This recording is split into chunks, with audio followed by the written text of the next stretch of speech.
Now it's My your team team. might- You ain't been watching them in 2 years. No, they're on my team. Yo, what is going on, everybody? It is Saturday night, and next podcast is live. I am really excited for tonight's show. We got a few topics that went down this week that we really got to straighten out and put some common sense into. I want to give a shout out to my brother Gunplay FPS, who said that intro lit. Thank you, brother. I really do appreciate it. We got a packed house. Good panel tonight. Next podcast, family members, of course, and we can't get into the topics without going through the intros. But first, I need you guys to do YouTube's job for us. You guys know YouTube. I don't know what they're doing over there. They're lazy or whatnot, but please hit the thumbs up button. Share this show out on your favorite social media wherever you go to talk games, because we're going in tonight and it's gonna get very, very interesting. So now let's get into the intros. First off, coming live from the 405, and he's just trying to talk to the intelligent gamers out there. My brother K Mega. Man, it feels like the days are old because I've been putting in some podcast work this week, baby. But hey, it is what it is. Feel good doing the damn thing, man. I enjoyed. We finally had Devin the Gamer. You know what I'm saying? And it was at daytime hours, so that was crazy. That was a Devin the Gamer first, and then it wasn't daytime. We just stayed up really, really late. Maybe.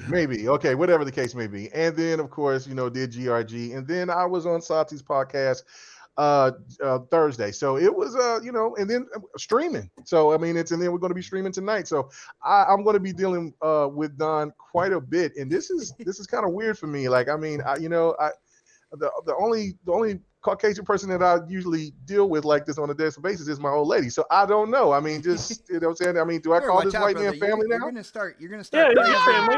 Your family. Don't worry about it. You're gonna start craving potato salad and whatnot. And putting mayonnaise on my sandwiches. And shit, that's why we get along. I don't eat mayonnaise. No, mayonnaise in my diet.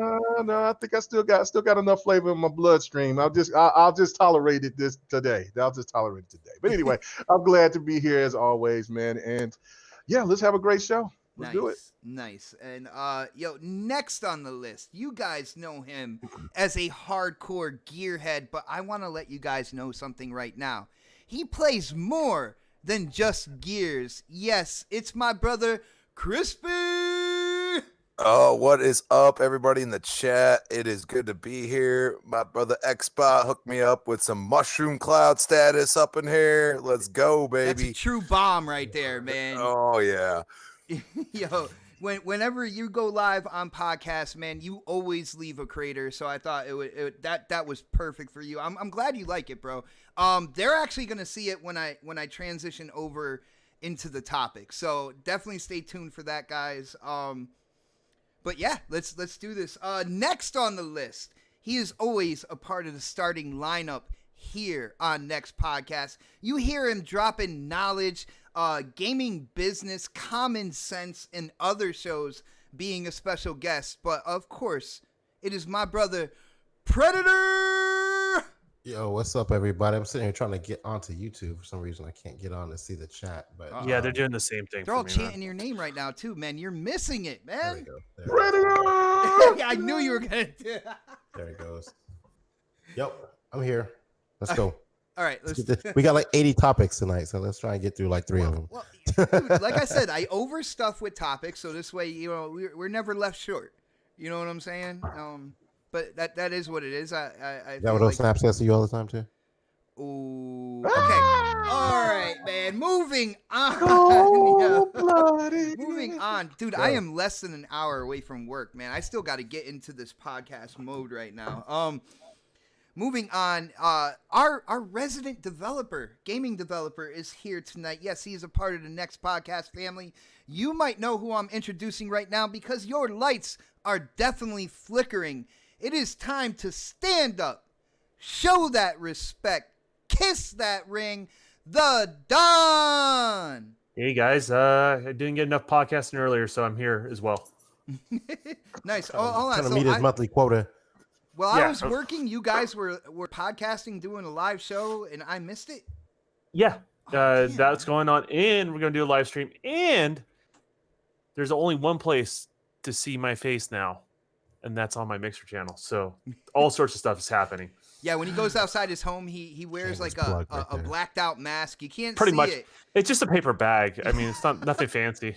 And I tell you this, big things, baby.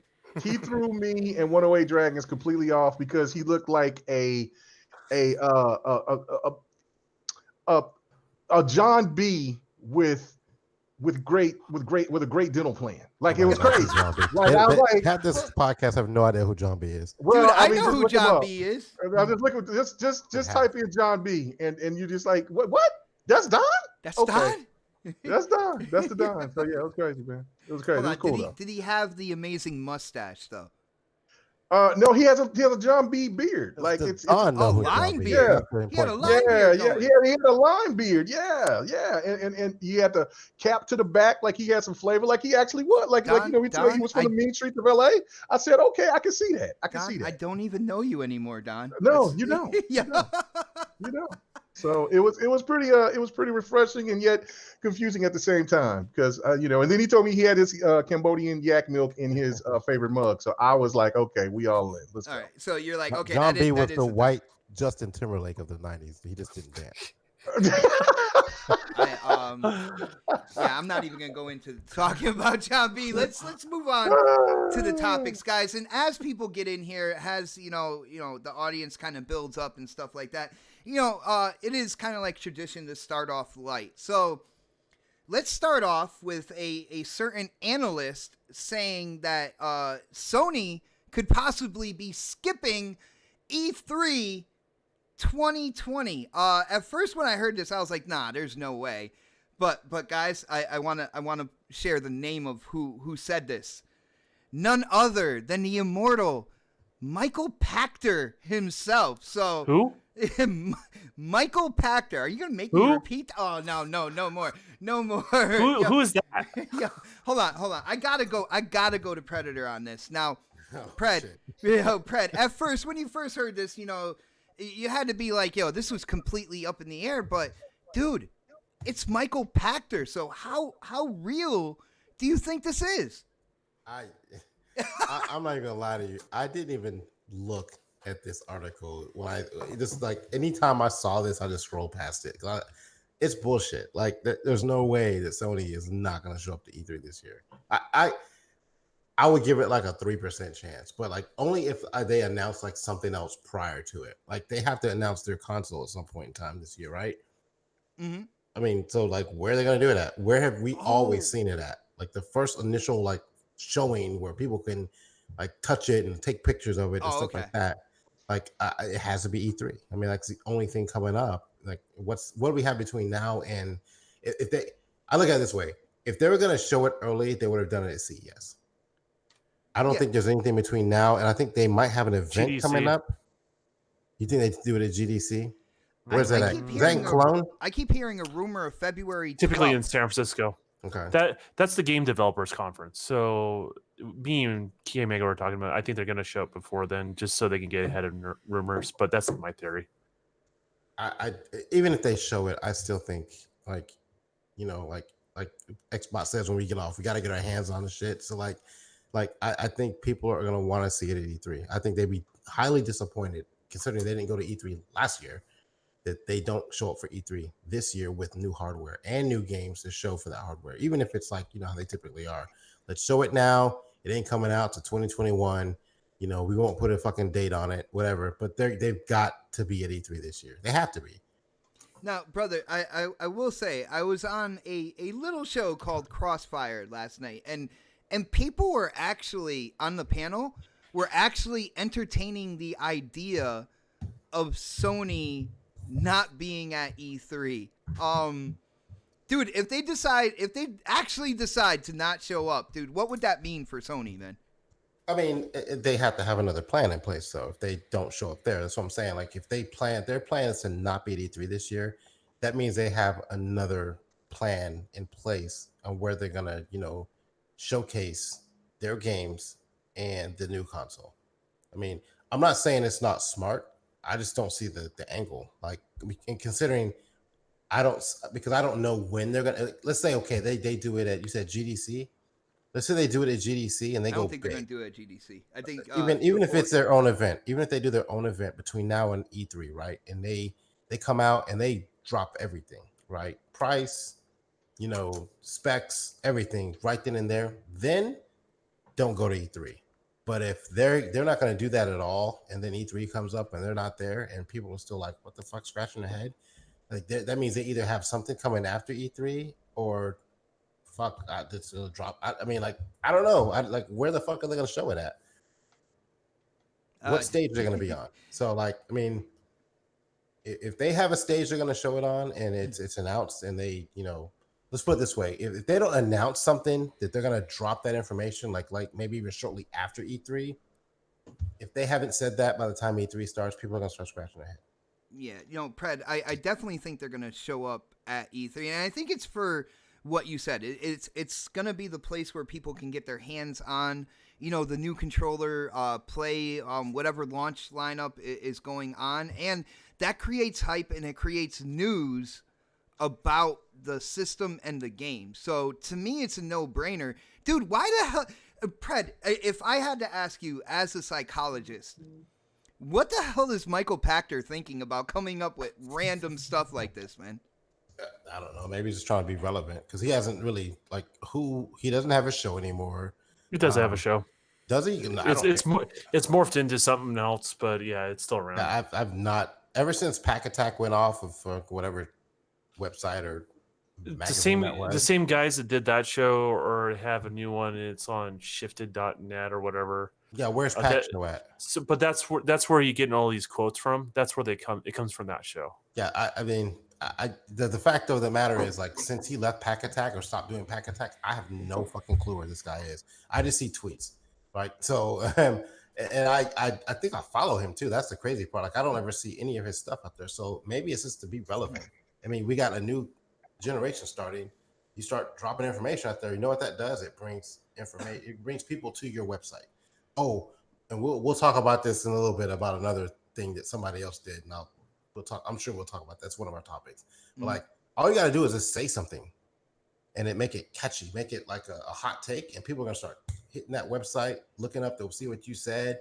Let's get the whole information on it. Let's see if this guy's right. And I guarantee you, between that tweet and before, there was like no information on Pack. Like, no one really fucking paid attention to his fucking podcast or channel.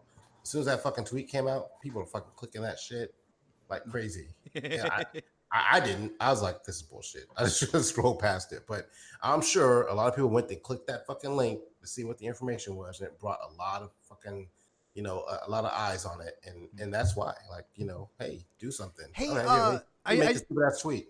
I just want to shout out Christopher Hart. First off, Christopher Hart calling Sony royalty, like, dude, I play on Xbox. I'll never call Xbox royalty, but you're talking about the new PS5 render or something like that. Send me a DM, man. We're both, I think we're both following each other, and I'll check it out after the show. Though I like to focus on the content you're getting right now. You know what I'm saying? But yeah. So let's move on to Crispy, my brother Crispy. Dude, what do you think about Michael Pachter coming out and trying to predict Sony won't be at E3? Do you think that is even possible? Like, what's going on, man? It would, number one, it would be a shame. I mean, this is a celebration for gaming. This is a total shame if this is actually the Mecca, true, bro. And the point I have is that they skipped last year for the reason that they didn't have anything new to show. So if they skip this year, besides we know they're coming out with new hardware. They showed us the logo. Ooh, okay. But in general, you have to think about it and say, okay, yo, if they Christopher have about to attack you, brother. I know it's coming. If there's okay, they showed Godfall. All right, we've seen that. We don't know when it's coming out. All right. Last of Us 2 is this gen. All right.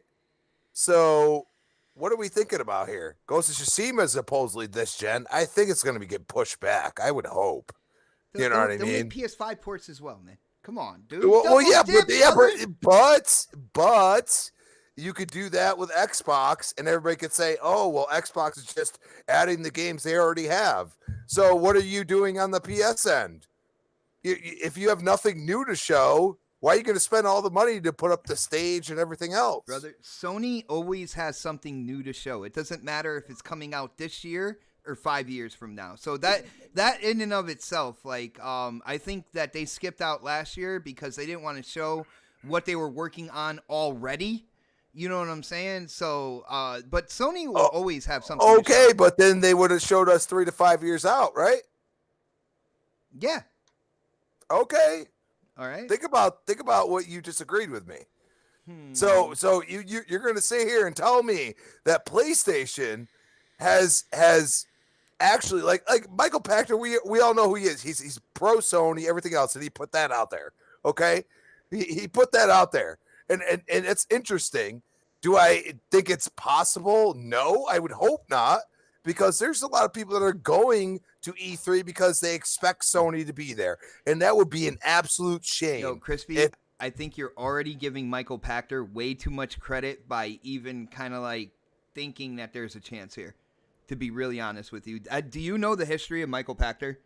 Yeah, he's up and down all over the place. I know that. I think when he quit when they stopped doing the Pack Attack, I think he went out on a spiritual journey and just started eating peyote in the desert. And worshiping the Dark Lord. And worshiping the Dark Lord. But in general, like a lot of like huge PlayStation fanboys like look to this dude for stuff. So I'm just saying. Yeah, that's really unfortunate. Don, what do you think about this, man? Do you feel like I do when it comes to the whole Michael Pachter thing, and kind of like what I do? I go out there and I tell people whatever Michael Pachter predicts, go the opposite way of anything he says. What do you think, bro? Put this way, if this news came from Christopher Hart, I would believe it more. Chris! Shout out to Chris. Yeah. But that being said, no. The only thing that holds any sort of weight, right? And we're always thinking traditionally when it comes to all this sort of stuff. The thing is, Sony didn't show up last year, and to be honest with you, it didn't hurt them. It didn't hurt them that much at all. No. And that's the only thing that holds a little bit of weight, because these companies look at the dollar, they look at the mind share, they look at all that stuff, and if they look at it and said, you know what, we're not getting our return on our investment, and I don't know if there are or they're not, right? But if they look at it from those lens, yeah, it's a possibility. Do I think it's going to happen? I don't think it's going to. I think they're going to be there. But we'll find out pretty soon. I mean, a little less than a month and a half, you'll start hearing rumors of who's got boosts and where they're at, and then people will react. Who's got boobs? No, boosts. Oh, okay. Boosts. I got you. My bad, John B. And where they're at. and people will start comparing booth sizes. So I mean, it's gonna happen. I mean, I really think they're gonna be there. It makes the most sense. It's a start of a generation. But is there a possibility? Sure. I don't think ruling out a possibility would be wise. I would say if you look at the numbers and you look at what they did last year, it's a possibility. I just don't think it's going to happen though. So. Wow. I will say I will right now, Don, you explained yourself beautifully, but I am going to put you in the same category as Crispy right now, and I think you're giving him more credit than Oh, I already forgot about who is this person that said this again? Oh, jeez. He's thinking of my birthday, being on here. That's what he's thinking of. No. My birthday's next month. I'm thinking about that. But my birthday is Wednesday, by the way, people. I don't know about that. I heard you don't celebrate birthdays or Christmas. No, I don't celebrate Christmas or Easter or anything like that. I do birthdays though. I do birthdays. That doesn't make any sense. Oh, it does. If he celebrates his birthday, but no one else's is what it is. See, that's what you just said. Brother, this is not that type of podcast. We will move on. I didn't say nothing. I didn't say a thing. K Mega, come and save this topic for me, man. Michael Pachter, Sony not at E3. What do you think, brother? Well, I mean, I do think that it's a bunch of hogwash. I do think that Sony will be there. But I do have to say, I am even going a lot further than what Pred said on the percentage. I would say 30-35% chance that Sony could not be there. What? And the reason is because it's what Don alluded to, is that it didn't hurt them that they weren't there last year. And the fact that there's rumors going around saying that because they bought they got Insomniac Games, and then they're supposed to be getting another studio, is that they're trying to recoup costs by maybe not going to E3 because they're getting another studio. Brother, I need to know where those rumors started, by the way. Listen. Now it's just it was just spread it out on Twitter. Michael who? No, it wasn't from Pachter. It was from other YouTubers. It was from other YouTubers. Who? The Pack Attack. I'm not doing that. Anyway, right, I'm gonna get my taco salad. John B, go test your voice. Go. Oh, No. So no, but for real, I can look at it like anything's a possibility. But of course, we know how Michael Pachter's his predictions has been completely off. I mean, and some of them may sound good because I remember when this gen, when he was talking about that Xbox was going to look into getting into services, but everybody was looking at it from a standpoint of like a phone service, like for instance, you could get an if you get a Sprint phone or you get some kind of internet service, you can get an Xbox One X as a compliment or something, a complimentary piece. But that didn't actually happen. But he was right about the word services. It just was completely different, and it came a lot further than what everybody anticipated. But would I be shocked? Yes and no, because it's like what Don said. They didn't get hurt by it. They didn't get hurt by it. We thought, we went the year before where they were talking about booth size, and then it was just all about Xbox, and then PlayStation still did what they had to do. They went a whole year without going to anything but one event, and they're still doing fine. And they went up there and got on stage and did the whole logo thing and start talking about numbers. So, but one thing I do think is they're definitely going to come early. They're going to show the console early like they did last gen. I don't think that they're going to present it at E3. I think they'll present it in something in February or March like they did at the beginning of this generation. I keep hearing February 12th, but again, guys, big grain of salt here. It is just a rumor. Anything going on right now, unless officially said by either Sony or Xbox, it is just a rumor. All right, so just let that be known until they announce something. But yeah, Mega, I keep hearing February 12th. I don't even know what day that is, man. But that was actually when PlayStation 3 released. When they announced PlayStation 3. That's why everybody says February 12th. Wow, I would stay away from the 12th then. That's a Wednesday a Wednesday in February. So, if I can remember correctly, it sounds about right. Usually Wednesday, Thursday or so. Yeah. That is interesting. So yeah, they're going to show the console off first, because even though it's something that we talked about last week, is that even the PlayStation logo and all that stuff, and it got all the hype and the likes and everything on Instagram, Xbox has still been getting positive news. For nothing but article after article about the Series X. And it's been Xbox. So if PlayStation waited until to show the PlayStation at E3, if Sony did that, then that would be a fail on them. They want to kind of curb this new little hype machine that's going on with Xbox, because even if Xbox get bad press or good press, it's still press. While Sony don't get nothing but just talking about a logo, nah, bro. They're going to come out and they're going to show something here in the next month or two, and then I still think that they'll be there at E3 to show off the games, and then talk more about things like that. And they'll have gamers actually playing the games, lining up to play the games, creating hype and stuff like that. Mega, one thing I wanted to say about the logo here, and I believe it was on Instagram where it got like so many likes and stuff like that. I want to put this in proper perspective. The highest liked photo on Instagram is a picture of an egg. All right, just throwing it out there, man. Like, That is the highest liked picture ever on Instagram. So, you know, I know there's a gamer base of 106 million when it comes to the PlayStation 4. So of course there's people that are attached to the PlayStation name that are gonna quick like a picture on Instagram. That's not saying that it has created such crazy hype or anything like that. But I'm just gonna leave that there. But let's move on, guys. Let's move on. And I'm gonna switch track, and I'm gonna go to Nintendo real quick because it seems that Nintendo has really pissed a few people off. And by a few people, I mean the Pokemon community. Because Nintendo, they had released Pokemon Sword and Shield. And people are upset already because I guess not the whole collection of Pokemon were in between these two games. Just recently in the latest Nintendo Direct, they announced that they are doing two $30 expansion passes to these Pokemon games, which will bring in 200 more Pokemon to both of these games with legendary Pokemon as well.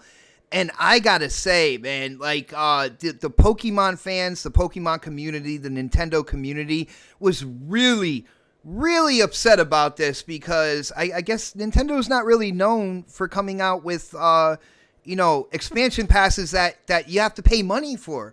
I'm gonna run with Crispy on this one first. Now, Crispy, I know maybe back in the day you might have been into Nintendo. I don't know how you are with it now. I don't even know if you're a Pokemon fan. What do you think about the community, like, getting so upset about two $30 expansion passes? Do you think Nintendo should have put these other Pokemon into the first two games? Do you think they're overreacting? Like, what's your call, man? Hold on, wait. I'm sorry, but I mean, I do like this that it's just only showing my image. You know what I'm saying? My logo. But yeah, you got to hit the button. All right. You know what I'm saying? There we go. All right, cool. Somebody else talk. Yeah, well, let's put it this way. No. Nintendo has gone into the realm of microtransactions just in their own way. They're giving you what we used to get, season passes, this and that. They're giving it to you in expansion packs. They should just offer them a season pass. I mean, we're at least used to those. You know what I mean? At this point, Nintendo is so far behind in their microtransactions that they are trying to make money off anything. And Pokemon, yes, I've played a lot of Pokemon, to be honest with you, especially when I was younger. It is a very touchy subject, and I expect that community to be angry about it. It's just like me with Gears, with the way it is now. He brought it to Gears, people. Let's do this. Yes, I did. I brought it to Gears because people are still pissed about the way they're going about it. And you know what? Pokemon hasn't done any of this ever, really. So they're like, what the hell? Like, you're just going to drop these bombs on me? Like, come on. Like, I got to spend like $120 to like get everything I want in this game. Like, you know what I mean? And that's all in all. If you want every Pokemon at the end of the day, you're going to be spending $180 altogether for both games and expansion passes. And this is where Nintendo dropped the ball. They didn't introduce these things to the player base immediately. Instead, they just hammered it down all at once and said, here's the freaking ace card, deal with it. And you're just like, what? And for the Pokemon, like look at how successful Pokemon Go has been. You know what I mean? So these people are like invested in, this ecosystem. And then you're going to go and throw, you got to spend almost three games worth of money to get everything you want. I would be pissed. I'm sorry. Well, I mean, if you look at it, like, other companies that are doing video game consoles, / handhelds or whatnot, PlayStation gamers, Xbox gamers, we've been dealing with like expansion passes and $10 here, $20 there, $30 over here for added content. I mean, it just sounds like Nintendo is catching up to what the rest of the industry is doing, man. And that's what I'm trying to say. Like you can't alienate your player base and not understand that you haven't done these things to them. You know what I'm saying? Like it's extremely difficult to throw in that amount of money to get what you want in a single game that you might play I pissed at Gears, but I still play the damn game.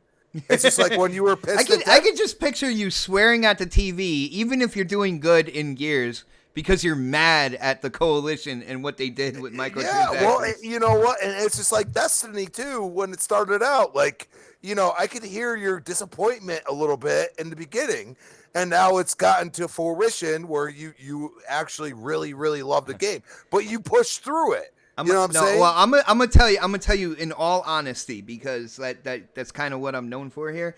I actually prefer vanilla Destiny 2 to what they have done with it now. I'm gonna be really honest. There with you. you go. So, but did you pay for anything? Oh yeah. I get the expansions and the season pass as soon as they come out. Yeah. Okay, but you're used to that already, right? Yeah. You know what I mean? You're used to. I'm a sucker. And it's like the Division 1 did it kind of right. Like I gotta be making free. Don proud right now, because I just sounded like a Destiny player, man. Like you're going down the same path that I did. Loved a certain portion of it. Slowly fell in love at each iteration they did, and then when they released the next one, this is what I predict for you: you'll play it till you max out, and you may be fed up with it at that point. I'm just going to be honest with you. You love the game. That's what he'll like it. He'll enjoy it for what it is, but he may not get the expansions on the next one. But the problem is you drop all those bombs all at once. Like the Pokemon community's like, what the hell? Shell shock, baby. Exactly. So of course they're going to be mad. I would be mad. Like Gears had microtransactions to begin with. Yes, they changed it completely different. And I was like, what the hell? But at the same time, I knew the entire community was like, oh, we don't like the gear packs and everything else. So I'm like, well, we kind of asked for this. It is what it is now. Yeah, I mean, it is a part of the industry. And the funny thing is, like, I know Nintendo goes off and does their own thing, but there's got to be people, within Nintendo business office that looks over at the expansions and stuff going on PlayStation and Xbox, and they're like, man, we can get a piece of that. You know what I'm saying? Like, at the end of the day, it's about profit, logical. Man. Yeah, it's about money, and we have to realize that. But the problem is, like I said, is Nintendo is not known for doing these type of things, and I think that's where they kind of hammered it like home, like they took the hammer into the desk and just kept hammering down and said, "Here's all this money you got to spend," and then these Pokemon players are like, "What the hell?" And you know what I mean? So. They should have dialed it back a little bit, added as you go. They really didn't even do that with Smash Brothers too much. You know what I mean? And Smash Brothers is a very popular game also, and they really didn't do that. Like my girlfriend's son plays that game religiously, and it's very like slight microtransactions. You know what I'm saying? But all of a sudden, you're going to do that to the Pokemon community, much larger community, I might say. So. Yeah. What are you thinking? You're kind of deterring people from wanting to play the game. You need to take a step back. In my opinion, Nintendo needs to take a step back. Say, okay, we could say, all right, we're going to add 20 characters at $10 or something. You know what I mean? Something like that. Not. They went full bore, man. They went full bore. But yeah, on that note, let's go to K Mega here. Now, K Mega, we all know he plays a wide range of games. So I gotta ask you, man, what do you think about the community? And no, people in the chat, some people in the chat, first off, they say that, why am I lying? I'm not lying, dude. Multiple places have reported about this and kind of like the backlash that happened after the Nintendo Direct. I do want to give a huge shout out to Zombilla Ice Cream for saying next podcast, the best podcast of the weekend. Thank you, brother. I really do appreciate that. Thank you for the support, man. K-Mega, what do you think? How do you feel, brother? Well, I mean, it's Nintendo. Nintendo can do whatever they want to, and there'll be a slap on the wrist, and then we'll just go from there. I don't see no strong repercussions, because didn't we just hear this a couple of months ago? Listen, I had my boy PK Live. He hit me up in the chat on the Xbox, and I don't know if Don, you were in there. Yeah, I was. It was really uncomfortable. He went full, like, just shut up and let me talk for 2.5 hours about the Pokemon game. I mean, just went off, just disgusted about how, this wasn't, maybe you can tell our brother James in the chat. I hope you're listening, James, man. Yeah, and so they were just so disappointed at the time when the game was launching, because the game didn't look up to par. It was lazy development, everything. He was going through every little small intricate piece about what he could not stand about the game. But you know what he did? He bought it anyway. He bought it anyway, and he played it, and he beat it. And now I guarantee you, when PK when PK see me playing sometime this week, he's going to hit me up, and he's going to have another rant. And I guarantee you, he's going to buy that expansion pack. And that's the whole thing. Look, people complain about Gears. People complain about Call of Duty. People complain about Battlefront. People complain about Anthem. Whatever the case may be, the Division, microtransactions, blah, blah, blah, blah, blase. But then we look at games like Dead or Alive 5, 6. Core Fighters, baby. Yeah, and then you have, and then if you buy the Core Fighters, cool. Like, $60 game, that's cool. But the one thing about Dead or Alive is because they have those models, the people, the men and women, and you love to put them in different outfits because the models look so great. So what are you going to do? You know what I'm saying? You're going to either buy it on PC, but if you don't have a PC, then you're going to catch yourself buying a couple of outfits here, a couple of outfits there for this amount, that amount. And then when it all comes down to it, it's up to $1,500. They did this last time. There was a video where a guy paid $1,500 and some odd dollars for all the outfits for Dead or Alive 5. And I'll guarantee you, did it again for this game. So it's not saying that it's not right, because it's not. But if the people keep buying it, then what do you think what is going to happen? That's what we're dealing with now. Like, exactly. Yeah. So I mean, it's very problematic. It's not cool at all. But also, businesses want to test certain type of models to see what will gamers go out for and what they won't, what they will get away with in terms of money. And in terms of how much money and what they can do. And if it's a success, then all the bitching and crying is for nothing, because they're going to do it to you again. Maybe they might just let you know a little bit earlier, but if you speak with your wallet, then they'll pull back and say, okay. Just like with EA, that backlash was serious. And so they had to do a full 360 and do something totally different. So the gamers won on that aspect, on the pay to win aspect. But with this, man, there's some diehard Pokemon fans out there, and I just don't know, man. Nintendo might got away with one. I hope not, because I think this is a dangerous step to where another company might want to try to pull this out, pull this rabbit out of the hat, and then what we got going on there. But for right now, if we don't hear anything else about here coming in the coming months about Nintendo changed their strategy, or they apologize saying that, hey, we made a mistake or something like that, then all we know that pretty much they just accepted it, and now it's business as usual with Nintendo. I got you. Well, let's bring in my business analyst here.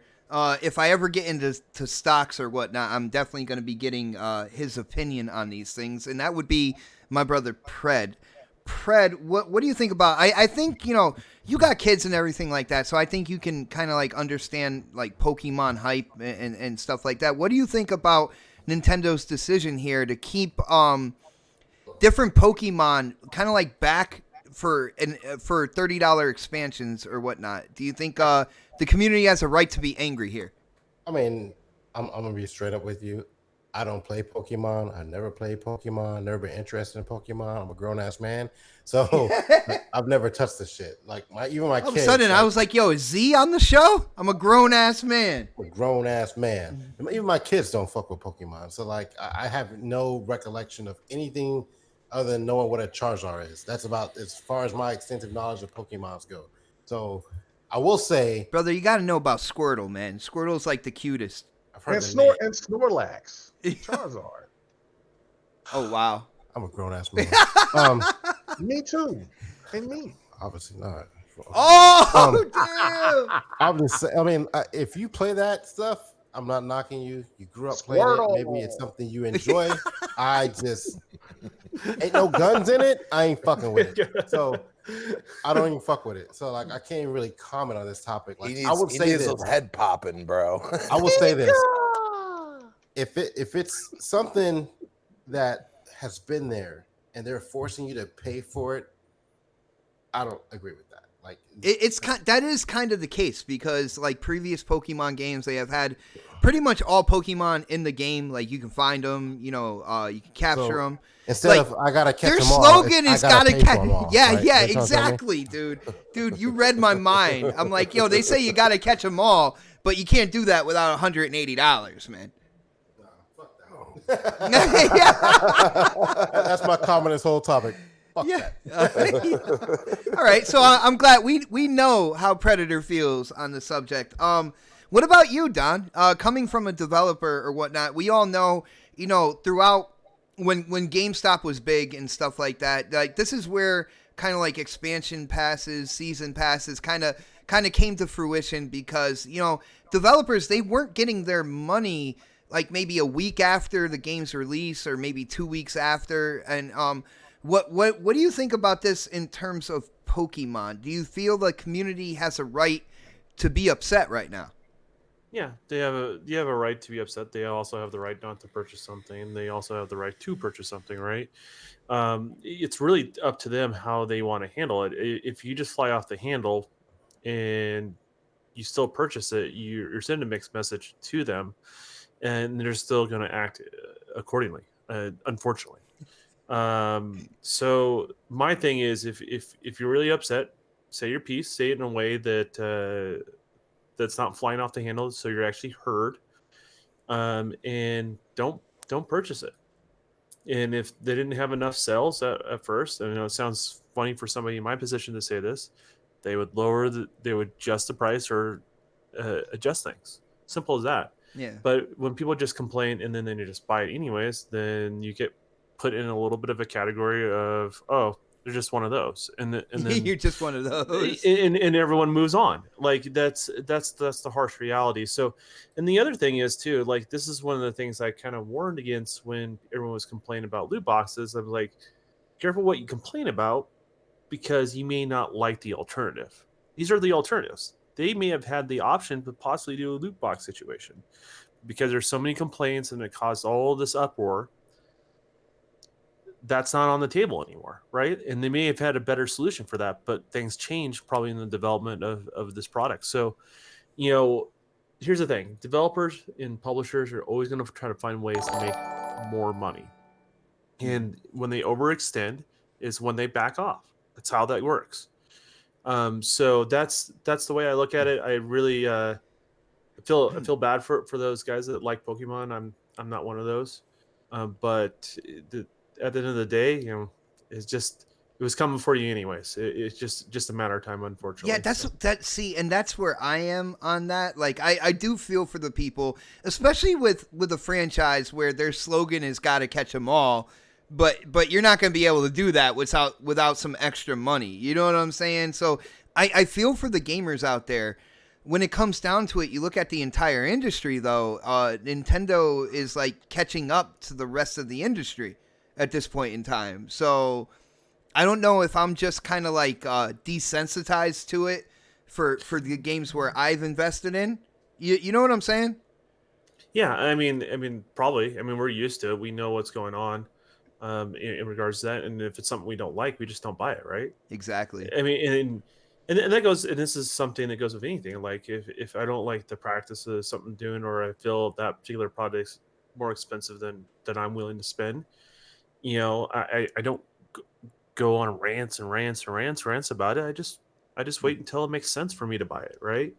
And that's the free market kind of correcting itself, if that makes any sense. If you just wait until whenever that makes sense for you, and it's a different number for everybody, so it's always going to be a collaboration of everything that's out there for them to figure out what's going on. So yeah, and obviously there's plenty of other business models where that's worked for other games, so there's just their take on it.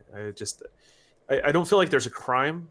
I feel bad for the people who are expecting something else. But at the end of the day, speak with your wallet. In other words, yeah, we can't just keep saying that. Like you got to actually do it, man. You got to execute on that, and don't criticize other people if they buy it. If they find value, that's fine. Just don't buy it until you feel they've earned your dollar. I mean, it's simple as that. And not for anything, like when it comes down to it, once the expansions come out, if they're going to follow the track record of what happens in the industry, about a year after the last expansion comes out, they're going to have the Game of the Year edition or something like that. So if you haven't bought it yet, I mean, you could buy it then and it'll have all the DLC with it. You know what I'm saying? Yeah.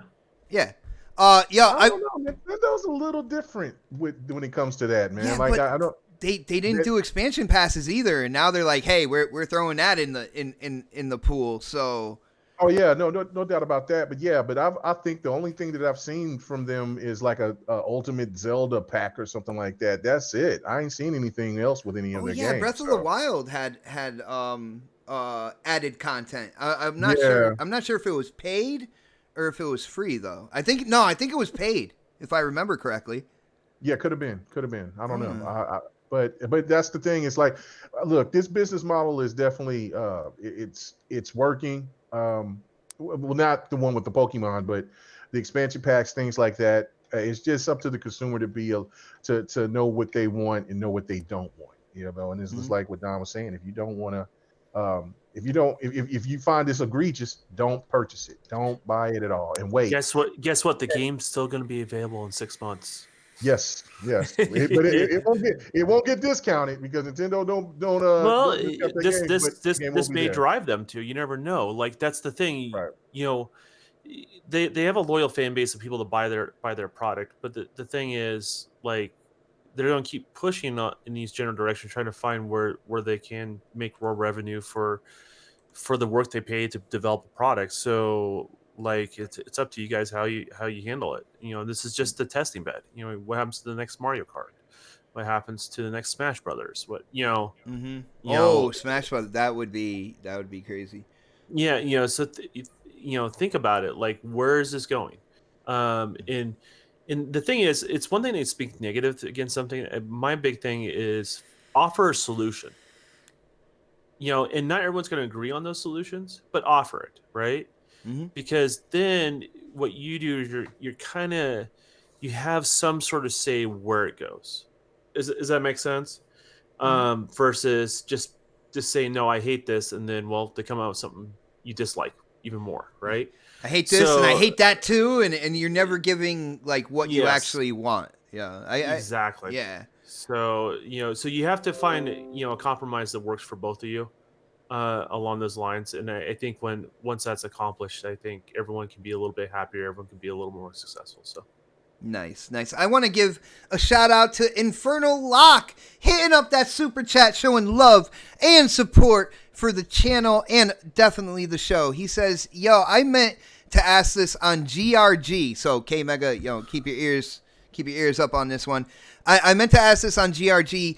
What do you think about the rumor Sony skipping E3 again? Yo, Inferno, that was our very first topic. So, I think we're all pretty much in tune with that's probably not going to happen. But if anybody else wants to chime in for Infernal before we move on, feel free. Do it now.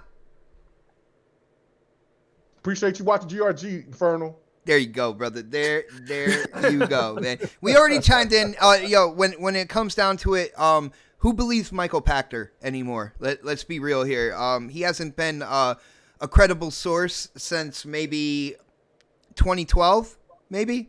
So yeah, we're just gonna leave it in the Michael Pachter trash bin, and we're gonna move on to our next topic. And I'm checking them out right now. Guys, we're starting to get into the juicier topics, so if you haven't done it yet, if you are entertained, slap that thumbs up button, share this out on social media, let people know we are getting into it, and we are going to start with an article. Yo, Pred, I got to ask you real quick on this one, because I forgot who wrote the article for Mikey Barra. Was it WCC Tech? Do you remember? I think so too. The funny thing was I went to their website and tried to track it down, and I couldn't find it anywhere. They removed it, didn't they?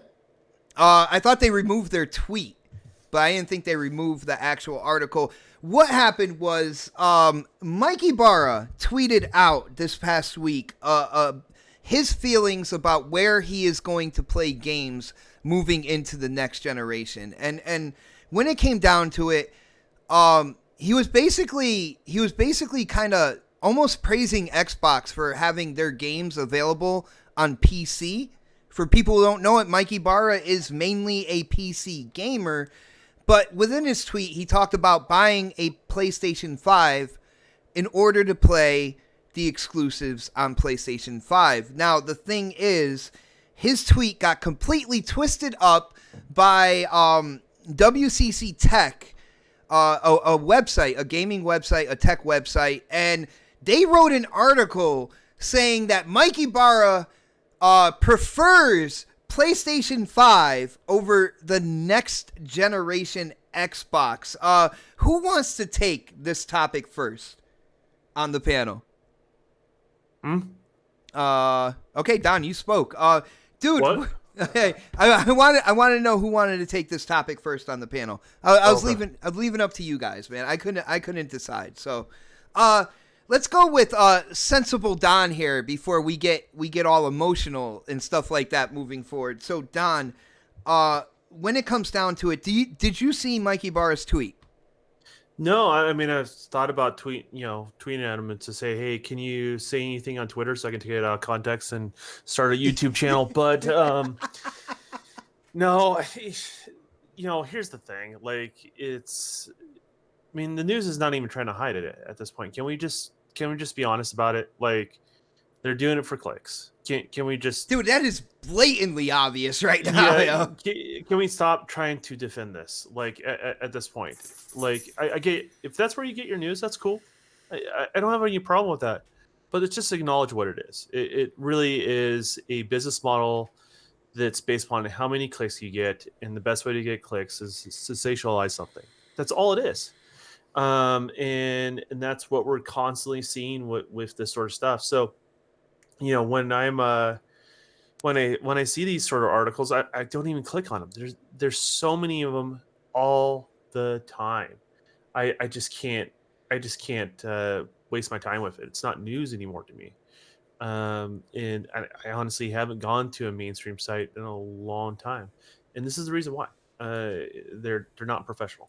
And dude, I am completely disappointed in WCC Tech. Like, if you read the tweet itself, he basically, and he throws out there that, you read the thread, he puts out there, well, PlayStation, at least right now, they're not putting their exclusives on PC. Otherwise, that's pretty much where he would play all of his games. And dude, like, how can you twist that and try to throw it out there like that? That should be absolutely embarrassing to WCC Tech, man. And if I was willing to bet, if I was willing to just kind of get it like an honest conversation from Mike, I said, hey man, I know you worked on the Series X. Are you proud of what you did on it? And he would say yes, like, straight face and everything. It's probably something he's gonna be very proud of. Mm-hmm. But you just talk about where he wants to play games, and that's cool. I mean, that's fine. I mean, we should all support people wanting to play games. The device and where they play it's not as relevant as you guys think it is. It's just hardware. It's just silicone. There's people in the industry saying that this whole quote unquote generation is going to be about ecosystems, and that is Xbox, that is PlayStation, of course, Stadia's in there, and I still don't know what the hell Nintendo is going to do, though, to be really honest with you. Yeah, and here's the thing: is Mike likes to play on the computer he built. That's fine. Yeah, and I'm also willing to bet, Mike's probably going to buy a Series X, or probably give him one. One of the two is going to happen, right? He can get one for free, brother, man. Come on, let's be real. He's probably going to get Mikey Bar edition. But designed by Xbox Pope, by the way. Yeah, just here's the thing: is like I hope I'm never as popular as some of these execs are on Twitter, because I don't want my stuff constantly taken out of context. I want to talk to people that are reasonable and they want to hear what I have to say. And it's just sad to me this is what they have to offer.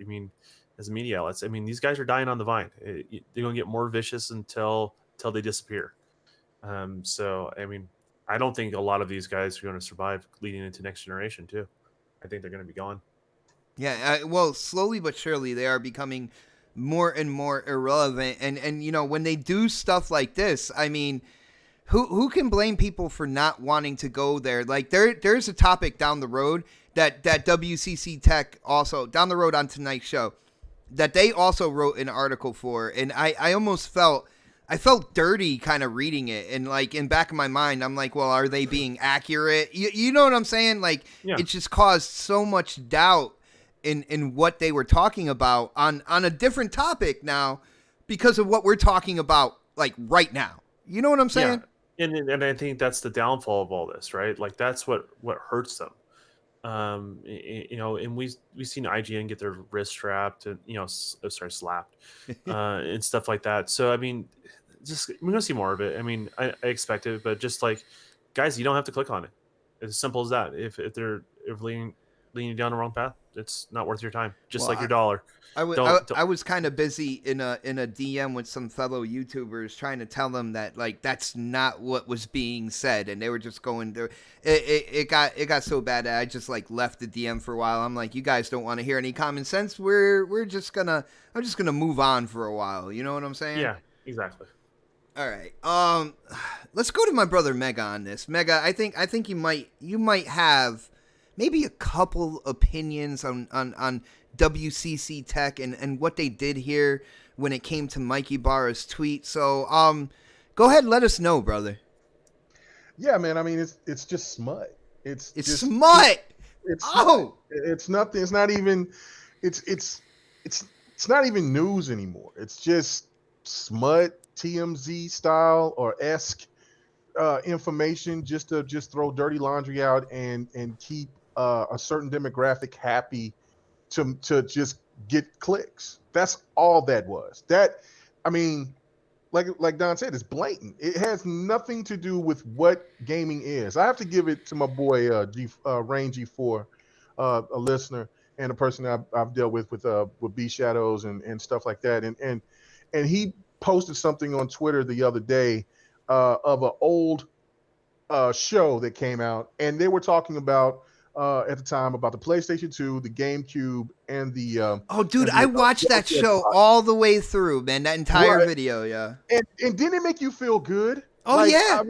Because they talked about they gave the pros and the cons, but it's still each thing that they talk about. When they talked about Nintendo, they said it's for a certain audience, but of course it still made you feel like you might want to get that product, if not maybe for you, but for your kids. They threw nothing under the bus, man. G4 TV wasn't it? No, it wasn't G4 TV. This was before G4 TV. But okay. But it was on the same realms, but it was so well done, thoughtful. And that's exactly what it was about. Like they had an opinion, but they gave when at the end when they said, "Look, I'm going to go with the PlayStation 2 because of the game lineups, things like that. The library, all of that." And then the other guy went with the OG Xbox because it's the new hardware. It's a beefy new console, and a lot of developers like working on it. So I'm going to go with this one. And it was no like if that type of show came on now, it would definitely be shots taken because they would be reacting off of the chat. And you missed that because it was something that it just seemed genuine and pure. They gave their opinion. Oh, rain in the chat. Electronic playground. Yeah, electronic playground. And it just made you not only want to get all 3 consoles, but it gave you just that sense of like, damn, this is what gaming is all about. And we miss that now. We definitely miss it. When you have to argue about a person who helped build a product in his tweets, and it didn't come off as anything negative, but people are arguing about it. That's how ignorant this shit has become. And that to me is dangerous because look, we all, not all of us, but we, people who are into sports, they love sports teams. They got their favorites. And yeah, there's some fools out there that fight. So again, if you look at somebody and you see 2 guys fighting from a sports team, and you are the ones like, look at these fools, look at these people out here. That's just disgusting. You need to, and you out here playing that console war bullshit by calling people names, doing the same stupid shit, then you're a hypocrite. You know what I'm saying? That to me is where the biggest problem is that they feed a certain demographic just to stay relevant. You better watch out, Mega. You're going to trigger some people and they're going to go run into their safe space real quick, man. No. You know how I keep that shit. So I don't care. Like, you know what I'm saying? We have to get back. You saying we got a cry closet here? Yeah. Isn't that installed in everybody's house and apartment nowadays? Like you need a safe space. It's a lot of college campus. They have like a cry closet. Dude, my son's high school has safe spaces in the library, and me and him looked at each other when we saw it. We just started cracking up. Like, really? You can't handle anything that like you might not agree with, or a little kind of like reprimanding or something like that? That's crazy, man. Right. So I mean, look, it's okay to have and enjoy whatever console that you may be into as your primary. There's nothing wrong with that, but it's not wrong for the other person to like something more than the stuff that you like. It's never been wrong, and it won't be wrong. And can we just let Mikey Barra just tweet something and let the man breathe? Like, can we just, I mean, like it was because his reaction to both tweets from last week and from this week were just, you could tell they were reactionary because he's trying to save face. Because what he first put down was not supposed to be meant to be twisted as anything negative towards his former company or anything like that. But because he did, I felt he felt obligated to do it just to say, look, man, it's not that serious. But again, it's just what they do, and it's disgusting, man. It's smut. I can't call this, but you know what I'm saying, man. Look, I support Mikey Barra from when he was with Xbox, and I support him now while he's doing this stuff out there at Blizzard. I wish him all the success.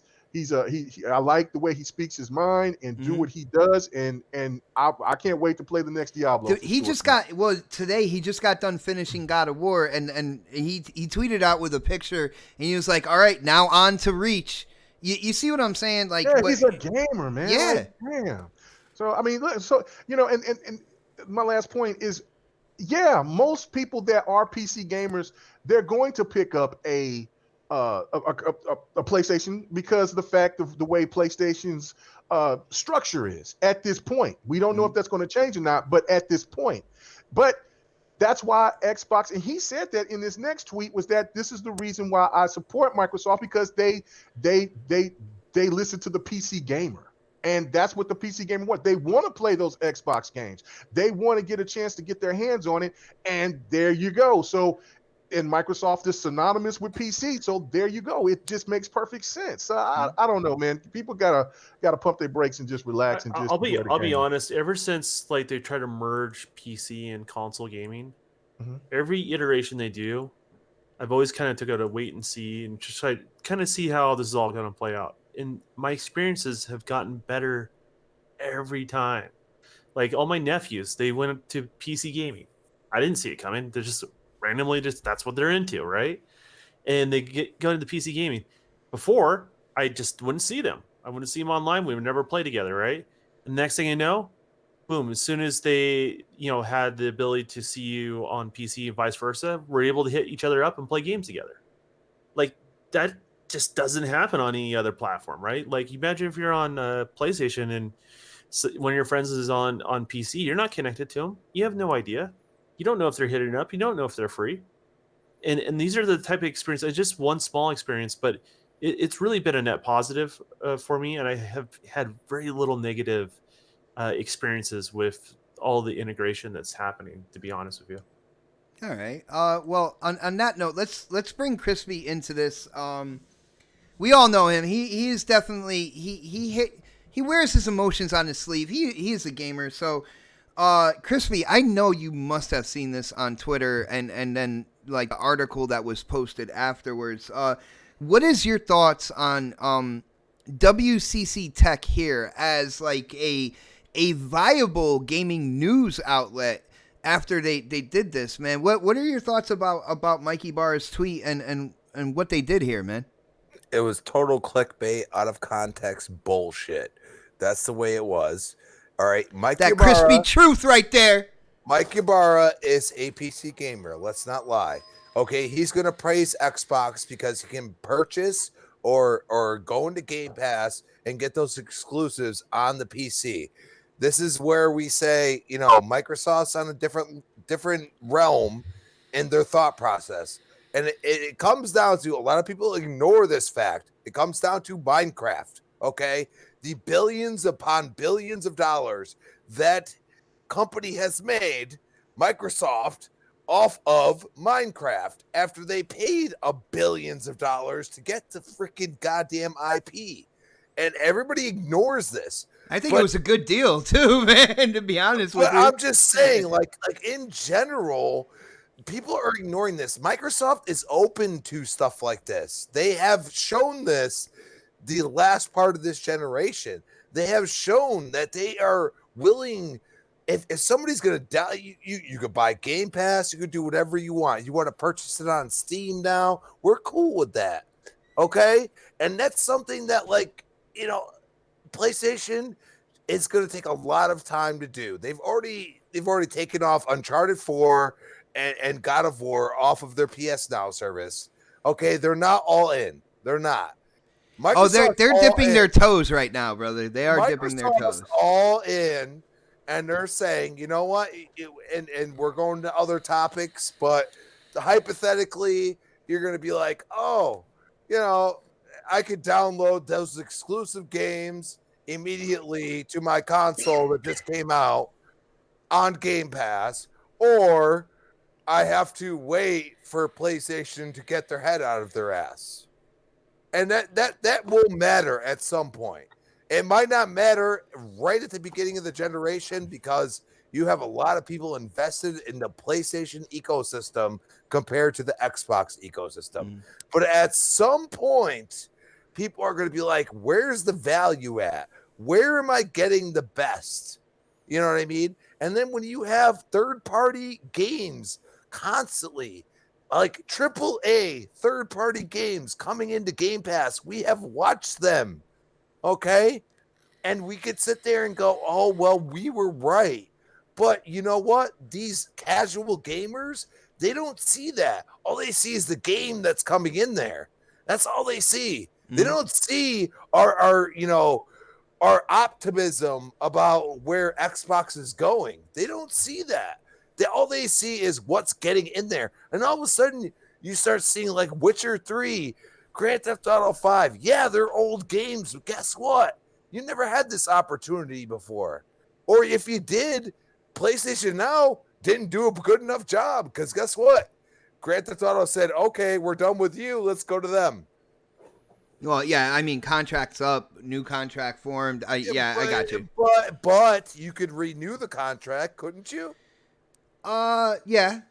And so if the player base on PS Now was big enough, they might have kept God of War and everything else. There's something going on here that people don't realize. Okay, I wouldn't read too much into that. Say that again? That I wouldn't read too much into that.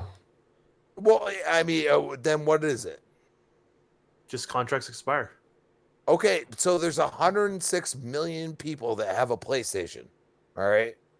This is what I'm saying. You don't read into it, but you look at it and you say your subscription service has 106 player base, 106 million player base. Okay. And you have 46 million, we'll say, hypothetically, on Xbox because they don't share their stuff. It's over a generational old game. They're just trying to squeeze whatever they can out of it. Okay, but why drop it off PS Now? You can't renew the contract. And Crispy, I'm just throwing this out here to kind of like be kind of even keeled on this. Maybe Sony decided, nah, we're not even going to negotiate, and Rockstar was negotiating with Xbox, and maybe it could have been where it was going to be on both of them at some point in time, but maybe Sony said no. But then you go on to say, why would PlayStation do crossplay with any of the games that they do with Xbox at this point? The simplest answer is the answer. Trust me, the contracts run out all the time. They find there's extreme value in that they let it go. But I mean, how many times do people actually renew contracts on any of that stuff? It just doesn't happen a whole lot. They sign the deal and they cash out and they get what they can out of it and they move on. I mean, that's pretty standard practice on a lot of this stuff. No, and I understand that, but what I'm saying is, do you understand what I'm saying? Like you have Grand Theft Auto 5, the most successful game I've ever seen, besides like a Minecraft or something like that. It's on like mobile and everything else. You know what I mean? You have that most successful game, and you could renew the contract regardless. If you want to dip I can answer that question right now for you, Crispy. Yeah, go ahead. Okay, so you're saying that because it has so many users on the PlayStation, why not keep it there? But here's the thing: how many people have bought that game? So they may not have actually gotten, the user base for that game, the downloads on PS Now, people playing on PS Now that they were expecting. I don't know if that came, like when I say you, I don't mean like that. That could have came from Rockstar. That could have came from Sony. And part of that reason is because it's been there for how long has it been on PS Now? A while. A while. Now, how many people were talking about that game being on PS Now? Nobody. But when it came to Xbox, everybody's like, "Oh my god, it's on Xbox!" And a lot of people didn't even know it was on. I didn't know it was on PS Now, but like everyone owns that game, so that's why probably nobody fucking knew because everybody's like, "I got the disc, I got it on DLC, I'm playing it already, or I got the digital version of it. I'm playing this game already." So there's no need for you to go to PS Now to download that game. So in my eyes, I think maybe that the user base downloading that game on PS Now wasn't there. All right, so yeah, maybe like Pred, I hear what you're saying. So maybe Sony has a bigger kind of like install base when it comes to the systems, but when it comes down to it, I would say that Game Pass is a more popular subscription. So, when it did come to Game Pass, that's where you heard a lot of people, oh, it's in Game Pass and stuff like that. I mean, let's be real here. When you go out there and you're talking to gamers, whether it's on social media or something like that, Game Pass will come up way quicker than PlayStation Now will. Yeah, and then also at that, like let's look at the numbers on Xbox right now on that game. Like people who were already playing that game were already playing it, right? Like I don't think there was a huge amount of people, and let's say this did not have the game. Again, this is a cross-generational game. And let's say this did not have the game and had never tried it, didn't want to spend any money on it. Those people that had a Game Pass picked it up. But look at how many games that thing has sold. How many that game has sold. The majority of the people have already played it and are not interested in either going back to it or already have the game in the first place. So I don't even expect the Xbox numbers to be that high on this game coming to Game Pass, to be honest with you. It was just one of those things like, oh, like Don's saying, contract expired. Maybe Sony had a deal where they couldn't put it on Xbox, and the contract expired, and now they can put it on Xbox. Mm-hmm. Makes sense. Definitely makes sense. Damn. So that was my take on it. You can skip me now. All right. All right. Well, so did we kind of went a little left here, which I'm kind of like, that wasn't even a topic. I got into the conversation that Crispy really got into, and I'm like, hold on, what are we talking about, really? Well, Brad, do you have anything to say about the WCC Tech article about Mikey Barra's tweet? That's what it was. I brought it back, brother. That's what I'm supposed to do. Thank you. Man. No, I mean honestly, like it's Mike bullshit, is a gamer. Man. It is bullshit. Mike is a gamer. I got into PC gaming because of Mike playing PUBG. Like I had a PC. I played with my mouse. I played with my controller. I'm sorry, not my mouse and keyboard. But like I didn't really get into gaming on my PC until PUBG because I was watching him play it on his stream on Mixer. So like that's what got me interested in the game. So like Mike he's played Diablo. I've watched him play a bunch of different PC games. It's just now that he's not with Microsoft, he's able to play these Sony games because he's a gamer. And not saying he's never played these games before, but like now he can stream them.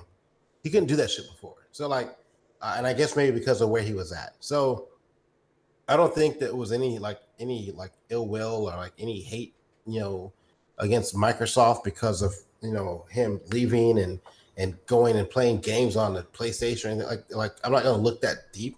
I think he just wants to move on. He did state in a previous tweet about, having like those AAA experiences and not. Yeah, I saw that. Yeah. I saw that. So I think people put that together and, in the beginning, games like State of Decay, which I know a lot of people out there do like and everything. But when you look at the overall presentation, you can definitely see more of a AA type title. So I think when it comes down to it, Mike, he speaks his mind. Yeah, he speaks his mind. So, I mean, he's going to say what he's want to say. And I don't have a problem with him. I mean, shit, look at it this way. Like how many in this podcast or just listening to the podcast are multi-console owners, right? Like we're not just going to stick with one if we can afford more than one. You're going to, I got a PlayStation 4. I played God of War. Hell, I was playing Last of Us. I miss God of War 3 Remastered, man. I will say that's the one game that I absolutely miss playing. I've been playing Lost Legacy lately. So like you're going to go back and pick up games, especially like now between like December and like E3 when there's not really a lot coming out that you're interested in except for, Cyberpunk and Ori. Like, I mean, there's not a lot of games coming out right this specific moment. You're going to go through your backlog. And if you have a backlog of PlayStation games you want to play, you're going to go and play them. Yeah. You got them for cheap for the holidays. So like, I don't have a problem with Mikey Barra playing on PlayStation or PC or Xbox or Switch, and they enjoy games. Let them be gamers. Like K-Mega said, let this dude just say something and y'all stop taking it out of context. Yo, for real. Pussies. Yeah. You hear? WCC Tech out there. But yeah, hopefully we put this to bed. Hopefully, Mikey Barra, I know he's a popular figure in the game industry and he became popular, through Xbox. Now he's at Blizzard. Let the man play and stream what he wants and stop kind of like trying to x-ray every single tweet or whatnot. But on that note, we need to get to Forward's compatibility. And this is probably the main topic for the week. This is the thing that a lot of people are buzzing about, a lot of gamers out there, a lot of extremists out there. And Matt Booty came out in an article and stated that when the Series X launches, first-party Xbox titles will be playable on the Xbox One family of devices, as well as what I'm calling the Series family of devices, because I believe Lockhart is going to come into the picture when they do the major unveiling and stuff like that. And this created quite a stir. I will say for my own thing first here, Microsoft and Xbox were touting Forward's compatibility maybe like 2 years ago moving forward. So I thought that they were going to go Forward's compatible until they absolutely can't anymore. And for people who don't know, Forward's compatibility means that when the Series X launches and they launch, like, say, Halo Infinite, which is a first-party, Series X game, you can pick up that game or you can download it from Game Pass and play it on the Xbox One family of devices, as well as the Series family of devices. Now, Matt Booty came out and said that Xbox doesn't want to pressure the gamers to feel that they absolutely have to jump in and grab a Series X or possibly a Series S if that's announced, and they can play, at least up until 2022, they can play the first-party Xbox games on the Xbox One as well. We ended with Pred on the last topic. I'm going to start with Pred on this topic, brother. What do you think about this news? There's people out there saying that with doing this, games are going to be held back graphically and performance-wise and stuff like that, so they can play on the Xbox One as well as the Series. I want to know if you think that there is some truth to that. Are you for what they're doing here, or are you against it, brother? I don't have a problem with it. I mean, I was asking some specific questions earlier before the podcast started. They kind of just added to my I don't give a shit factor to it. Like for instance, if I don't want an X, right?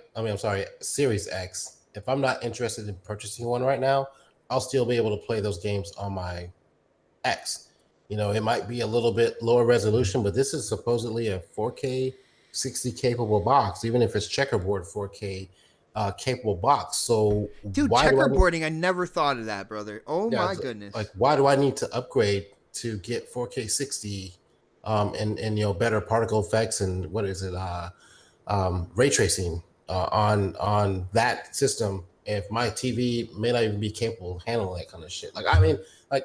I think people are so caught up in that aspect of it, but they tend to forget that this has already been discussed previously, like you were saying. And we kind of did this at the beginning of this generation. We had some of these cross games, generational games. So what is the problem? Well, now I think the only difference is going to be it's going to be one disc. You know what I'm saying? Like, I know like Forza Horizon 2, it had a 360 version and it had like a Xbox One version. Who's buying disc right now? That's good point. Yo, the majority of us are downloading games right Fred, real quick, can you see that super chat? If so, do you mind shouting them out real quick? Let me see. Let me go back to my Twitter. I see it. I got it. Go ahead. Okay, got it. No, go ahead. All right. Thank you. Gene Mac Lewis, PS5 will be cross-gen. Nobody's talking about that. I mean, and that I like. Sony hasn't really said anything. And what I got to say, what I like from the Xbox camp here, all right, they came out and they showed the system first. They didn't go into detail. They showed the system first. They came out and they showed a first-party game in development. Matt Booty comes out and gets people ready for what is going to happen with the launch of the Series X. Microsoft and Xbox are coming out with information, like bigger information leading up to the launch of their console first. I feel like they're trying to grab the narrative and get people to talk Xbox, which is exactly what they are doing. I like that move. Sony hasn't really said anything yet. I feel like they're going to do more of a double dip type tactic. Like what I said with Forza Horizon 2. Like they'll have, like say The Last of Us 2, they'll have a PS4 version, and if you buy a PS5, you can still play the PS4 version on the PS5 if you want. Or you can get the PS5 version as well with all the new bells and whistles that go along with the power of the system. That's what I feel like they're going to do. Thank you, Jean-Marc, for that. Appreciate it, brother. Not Jean-Marc, it's Jean-Marc. Jean-Marc. Jean-Marc Louet. Let me be country. I mean, and I asked this question earlier before the podcast started. Like, have we gotten any verification on if, those PS5 titles will be playable on the PS4? Like, can I put that disc in? Right. I just seen something here on Twitter that was saying from Shire. Jason Schreier. Jason Schreier, yeah, that the games that will be presented for PlayStation 5 will be PlayStation 5 only. Oh, so you have to get a PlayStation 5. Dude, like I'm saying, they're going to double dip, man. They're going to make a Last of Us Ghost of Tsushima for PS4, and they're going to make it for PS5. Now they're going to have to. I just have to say this, and I'm sorry I cut It you was off. brewing inside him. Okay, here's my thing about this whole narrative is the fact that if you look at it and say Xbox put them in, they said it themselves, 1 to 2 years, okay, but what I'm thinking is that at some point, to have the graphic fidelity that's a person wants in investing in Xbox, at some point you have to get rid of the OG Xbox One and you have to get rid of the Xbox One S at some point, okay? Because they are like, I'm thinking that the Xbox One X is kind of the in between. You know what I'm saying? Mm-hmm. When you're selling it at $349, low end is going to get cut off at some point in time, brother. But that's not low end, dude. No, I hear you with Xbox One X being kind of like the middle road on the highway, and I'm saying the slow lane being kind of like the original Xbox One. At this point in time, with Series X coming out, we can all say, the original Xbox One, possibly the S as well, as being kind of like the slow lane on the highway. At some point in time, the slow lane is gonna disappear. You know what I'm saying? Like that's the way it works on cell phones as well, man. But what I'm going to go back to is the only reason why I thought that it was even possible to have the OG Xbox One play the games that we play on the Series X is because of the cloud. So maybe they're a little bit behind. Hey, Crispy, do you see that super chat real quick? Do you mind shouting out my brother Axel1324? Axel. I'm Team Cross Generation Games. Great show tonight, guys. Thank you, Axel. I appreciate it. And I am Team Cross Gen as well. If you can buy one disc, right, and say you can't afford the Series X at that point in time, you don't really want to get into, Lockhart or whatever that is. You have a 1X. You're able to buy that one game. Or even digitally, buy that one game, you can play it on your 1X, and then when you do upgrade, it's automatically in your library, ready to go when you get the Series X. I am all for that, brother. That is a pro gamer move right there. Question: does UWP play a part in any of this at all? Dude, I haven't heard about UWP in so long. I'm not asking. There's a new variant of it kind of coming around the corner, as far as I understand. There's actually that's a different topic. I don't know if we're gonna get into it. It's getting late, but I mean, UWP fam, everybody. UWP was actually, how much did they clout that for a long time? So. I mean, in general, like UWP is kind of, universal Windows platform, as if you don't know, because we haven't talked about it in a long time. It's actually, that's where you get Steam, purchase it. You can purchase Xbox games on Steam and stuff like that. That all started with that BS that was like broken and everything else. So well, in the beginning, from what I've heard from PC gamers that I played with, UWP was the Microsoft Store and how people just absolutely refuse to use it. Yeah, that's not it. It's just a tool to port over. That's all it is. Yeah. All right. So and it was somewhat limited on tapping in what you can do on the current generation hardware. So that's what really hurt it. But for the smaller indie titles, it was very successful. But I'll finish my point. I think that Xbox does want to phase out the Xbox One S and the OG Xbox One. Okay, they want to phase them out because they're not capable of what they want to do. And I think that's more of what he's saying, the 1 to 2 years, is that they're going to get rid of, they're going to stop making them, whatever the hell it may be. You know what I mean? And they're going to stop supporting it. Because at some point you have to say, okay, you have this great console that's ridiculous, and then you still have the X and the Lockhart. You have plenty of choices for price. We'll give you that. Like, who knows? The X could be $200 in 2 years. Brother, they're just in my opinion, they are just easing the transition. They are not cutting people off. They're letting people still buy into subscriptions to buying games either digitally or physically. What they're doing here, again, in the gaming industry, software and services are where these companies make the money. So if they can get a 46 million install base and still have them buying into Game Pass, knowing that they're going to get the Series X or the Series S at some point in time, and these gamers are still going to be content getting new games first party with Xbox until 2022, that is a win-win all the way around. I have no idea why people are literally getting pissed off about such a pro gamer move here. I have to agree with you, and that's where I'm gonna leave it at.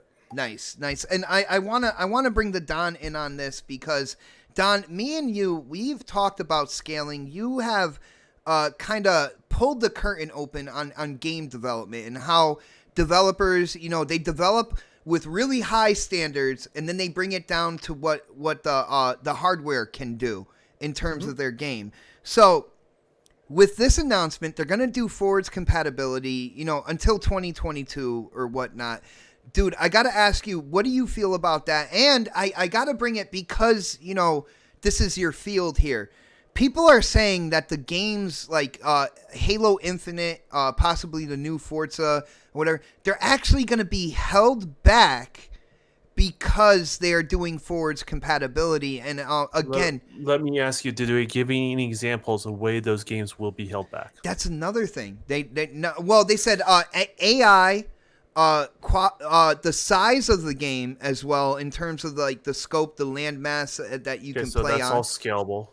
Yeah, but and they're saying that having that forwards compatibility and having the Xbox One family of devices being able to play these games is going to hold them from being truly next generation experiences. So I want to hear what you have to say about that as well, brother. It's a lot to unpack, right? Like, yeah. How do you convince a bunch of people that they made their decision how games are developed back in the late 90s? I mean, like that's how out of date their perspective is on this sort of stuff. Like, at one point when I was starting off, and I wasn't quite in the industry, but I was obviously acquiring the skills necessary to do 3D graphics, which is what I do character modeling and things along those lines. I was very self-conscious about not overdoing my polygon count. And make sure that thing was optimized and I had a certain target on average what games were doing at the point in time. Fast forward to today, all that is completely thrown out the door. There's no artist that takes that approach at all, period. And it's about scalability and how you create the assets, right? So you want to optimize at the low, and you want to you're also trying to make the highest quality image as well. And so you create a range of what a product can be in regards to this. And the best analogy I've been able to give people is, imagine someone takes a photo and they take a crappy photo, 1080p with a really. Speaking of crappy photo, I saw a crappy photo of a screenshot of Halo Infinite before we went live. But go ahead. Okay. Brother. Anyways, but say like on your cell phone, you took a crappy 1080p photo, low light, on an old cell phone, and it looks all pixelated.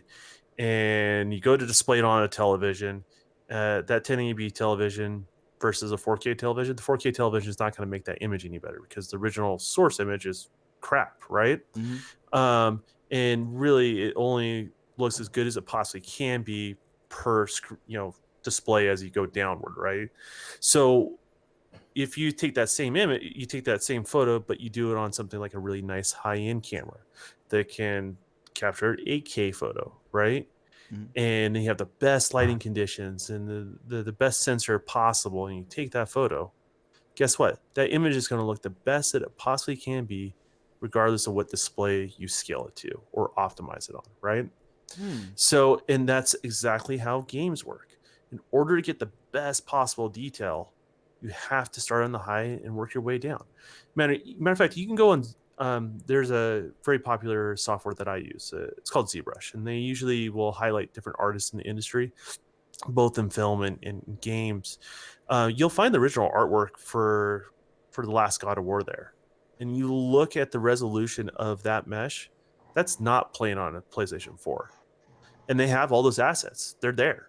Technically, when they release PS5, they can take those assets, scale them accordingly, and re-release God of War, the last God of War, I should say, and it will look even better than it did before. They don't have to rework the game all that much. It's already there. So that's what people need to understand. Like, some of your games today are already next generation ready. The assets are there. Gears 5, for example, I believe they made that with that intention as well. Yeah. Yeah, I was doing 8K assets 2 years ago on my project, right? So, I mean, and am I going to use 8K texture assets? No, it doesn't make any sense, because I want to optimize that to as much as I possibly can without seeing a degradation in the quality, right? And so, in a lot of ways, I can fundamentally argue that the lower end consoles will actually help the higher end consoles, because if you optimize for that, what you essentially have done is created more headroom for the more powerful hardware to push it even further. So they actually complement each other. They don't really hurt each other. They don't hold each other back. I mean, there's some minor examples I can think of, like say a game that's purely based on physics. That's all it is. It's just like purely based on physics, and that physics engine, say, couldn't ride it on an older system. Then you're right, because it's not about scaling about graphics. It's not about scaling about textures or the tessellation on a model. It's about the fact that it's this physics that can't be run on an older piece of hardware. But those are going to be the edge case scenarios, and I'm sure there's going to be YouTubers that'll say, "Hey, I'm right," and they'll say 1 or 2 games out of thousands of games that will be released on the systems, and to try to prove their point. And so it's just, it's something you guys shouldn't have to worry about. I mean, to be totally honest with you, there's nothing to worry about here. Okay. Yo, Don, just real quick. When it comes, can you see the super chat that just popped up by our brother, Sir X-Man? I think it would be awesome if you read that one, brother. Don's got that brain working, got too much knowledge. I don't know about too much knowledge. It's just, that's what I do. This is what I do for a living. This is how I eat. I mean, that's just how it goes, right? Damn, Pred. Yeah. But shout out to Sir X-Man. Thank you, brother, for the super chat. Thank you for the love and support. We appreciate it, bro. Now, Don, one thing I gotta say, because when it comes to this, like, again, people are saying that it's gonna hamper, and you broke it down how it pretty much won't hamper, the Series X kind of like version of the game, or the game running on Series X. What I've been telling people when it comes to Forward's compatibility is, and even Matt Booty said, like, games like Halo Infinite are gonna be completely spec'd out for the Series X, running on that system. What I'm telling people is, they're not claiming parity the way that they did between the 1X and the 1S. The mid-gen refresh, they're not claiming parity between the two. And so when it comes to graphics and stuff like that, I don't think that they're aiming... Well, that's what opens it up. That's key, right? Like, because now you have a particular piece of hardware that's not tethered to a certain frame rate. You have a particular piece of hardware that's not tethered to a certain pixel fill rate, right? And that's where it becomes incredibly flexible. I mean, we're making games with excess, right? We're putting stuff in games we don't have to, right? but we do it now, right? Because it makes them look great, and makes them immersive, and makes all that sort of stuff. But we don't have to do that stuff. And here's the thing: like ray tracing, that's scalable. Like, say the new consoles, it's very well known at this point. Checkerboard ray tracing. But they're going to have ray tracing, right? But guess pew, what? Ray tracing. You can change that light source to a standard light source. You don't have to do a ray trace light source for the lesser hardware. And look at how much power you just gained from that alone. Just a light source. You have, and I say this. Dude, I think you should have been on every single podcast this past week. Well, if you think the most demanding thing is textures, right? Like, what's the thing that takes up everything? And it's really textures and graphics, right? So it's polygon count. And it's really, it comes right down to is textures. And if you think about it, those are some of the most scalable things. Textures is easy to scale.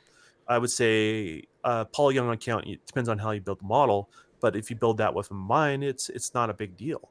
And developers are already doing this because it is happening on the PC side of things, like it or not. And let's say that theory holds true in any sort of way. You know what's gonna make it so they continue to develop for the low end PCs. Look what the average PC gamer, if you go to Steam, like what their specs are, they're going to be able to scale the games to what your current older Xbox the Fat is. It's not going to be a problem. So I don't see that's the case. There will be edge case scenarios out there, but it'll be lesser than more. And I'm saying, even in a more extreme case, if they need to bump something up on the original Xbox One side of things, and I know this is almost a taboo thing to say, but they have the cloud as well, where they can offshoot like the Skybox, stuff like that, and give the game more room on the hardware side to run things that it's supposed to do. They can do things that are not latency sensitive. So yeah, and like with AI and things like that. Yeah, they could do that as well. I mean, and there's certain things that I say the cloud is better at than local hardware, and there's certain things that local hardware is better at. And AI would be one of those things that you could offload to that. But I mean, we're kind of far from that being the norm right now. It's something that's possible. It's just not something that's executed very well. So I think behind closed doors they've been working on it. They've been tightening that ship, getting performance and what they can do, kind of like getting that all down pat as well. It's just got to be better tools to do that sort of stuff, and so I mean that's what it comes right down to. So it's all theoretically possible, but it's just complicated because you're dealing with networking and distance and timing, and it just becomes a challenge and a half. So. Yo, brother, I don't know why. As soon as you start talking, man, super chats, yo, shout out to Element of Pio. What is up, brother? Good to see you in the chat, man. He is a supporter of so many podcasts, supporter of the community. It is really good to see you here in the super chat. He said, always a fan, Xbot and the Don. Clear the air, boys. Yo, our entire panel is clearing the air right now. That's what we do here. We put that common sense and we put logic into the gaming news. Everybody on the panel, that is what we're about, brother. Well, it's one of those things, like, I'm willing to have the conversation if someone gives me an example where it actually will be held back, right? But there's so much you can scale on the unnecessary stuff that really creates so much headroom. In regards to that, and the only people that are going to suffer in all this is the people that have the lesser power hardware. They're the ones who are going to be missing out on the better because of the no parity thing and fucking game up. But at least they can play the game, though. You know what I'm saying? Exactly. Like, you just cut out all the unnecessary stuff, and it can run on there. And if that's how they want to play, I mean, there's PC gamers out there. People don't realize this. There's PC gamers out there that literally try to run their game on the lowest possible specs just to see if they can do it. Yo, I'm sorry, but I got distracted by Gunplay FPS. He said #DonB. You get Don B. I think he's been saying that a little bit here and there. That should be a thing, man. I just caught that, and yo, Gunplay, you are a genius, brother. That's all I got to say. Don B. Well, Don, if you don't mind, I'm gonna get a couple other panel members in on this. I don't know. Let's go to K Mega. Mega, I am really interested in what you got to say here. When it comes down to it, like, I look at this as a positive pro gamer thing. And if you look out there, social media, gaming community and stuff, of course, there are people who also think this way. But, man, there are people trying to tear this down, saying that the Series X game, the game running on the Series X is going to be held back. Man, what do you think about this, brother? Man, I really don't know why is this even a story or even still talked about, because the same thing happened at the beginning of this gen with games like Forza Horizon 2. This is what's really funny, because I'm been on my quest to go ahead and try to finish this game, and I streamed it on YouTube the other day, and there was somebody in the comments that said, "Man, that game looks beautiful, man. That game looks fantastic. Can't believe that game came out in 2014. Right.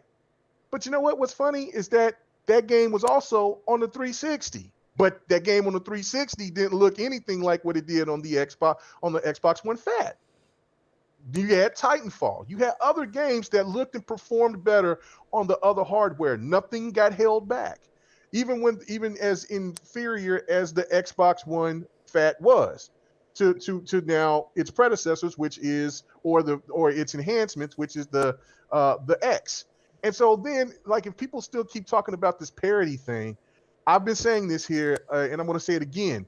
All you have to go back to is Red Dead Redemption. When Digital Foundry did that, when they did that video, which was the best version of the game? Was anything held back on Red Dead when Red Dead Redemption 2 when it came up to compared to the X to the S? No, the S was the worst version out of all the consoles, and the X was the best version. And even at one particular time, it was the better version than PC until they found the patch. Here's the thing: is gaming is not even cherry picking. You can go down a list of examples of this. So I mean, right.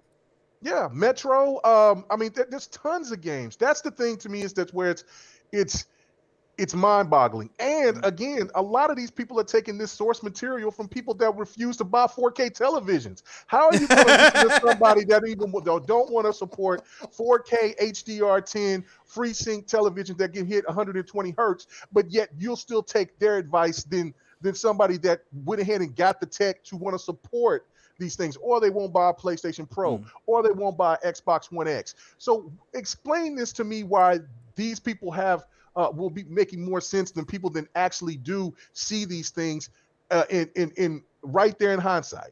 And that's, to me, is another factor that is also being overlooked. PC gamers real don't quick, have this problem. My bad. I just want to make that last point. No, I just want Okay. to make that last point, then you can answer your question. PC gamers don't have this problem. You never see PC gamers complain when somebody has a low end card playing against somebody who has a high end card.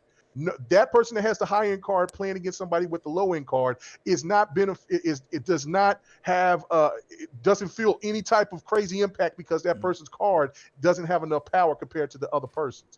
That is just all made up crazy shit that is just fanboy podcast smug filler. That's all that bullshit is. Garbage. Yeah, and I want to give a shout out to Justin Adams. Now, Justin Adams, he put a comment in the chat, and I stopped my chat to see. So I'm not up to date on the chat, but and I'm gonna kind of throw this at Don as well.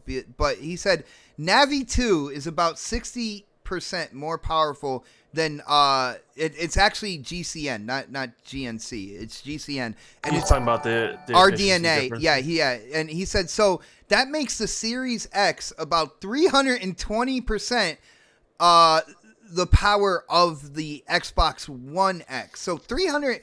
First off, 320%. I'm telling people to pump brakes on the power thing, and I have been doing this because here's the thing: you're missing the point, right? Like, you should be able to look at a game, and if you see the difference in a game on a particular platform with whatever TV that you're choosing to do, then you're left with a choice. Are you going to pick it up or you're not? Doesn't matter or not enough for you for how much that costs. And I really would encourage consumers take it back down to the basics. It's fun to talk about specs and numbers, but you also have to bring it back to where is it relatable to your experience and what value that has to you. And I think that's just a fundamental we always should just always go back to, because I hate the whole like digital foundry conversations and which one has the highest number and which one has this thing taken out of context. Dude, I've been trying to tell people calm down with the whole 12 T-flop thing. It's a nice thing to do a reset, right? We're no one's bought these consoles yet, so we can just have that conversation right ahead of time before people have drawn their line in the sand, whatever it may be. In regards to this, and you guys are going to have, I don't care what platform people buy, like you guys are going to have great experiences. These systems are going to be awesome. But some of you guys are not going to see the difference. Some of you guys are not going to care. And you're a valuable customer to the industry just as much as the person that's willing to be an early adopter. And I think that message is always constantly lost, and it's not okay.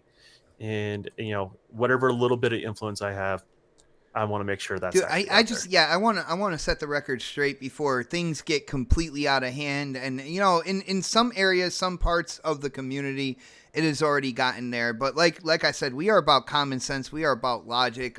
It is good to have Don in the the panel, the podcast family, because when it comes down to it, I think Don does break things down when it comes to game development, especially graphics. Because Don, let's be real, that's really what that's your bread and butter as well with game development, right? Yeah, that's what I primarily do. I mean, everyone thinks I'm a programmer or something like that. I don't know why they assume that, but and I do know some of that stuff, but primarily what I do is create art assets. Yeah.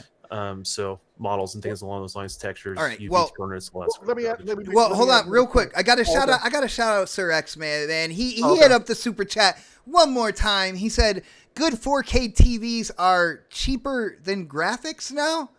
Facts. All right, and I believe there was one other. Yes, there was. Shout out to Dragon Wolf. Oh man, the chat just skipped on me. Shout out to Dragon Wolf hitting up that super chat, showing love and support for the show.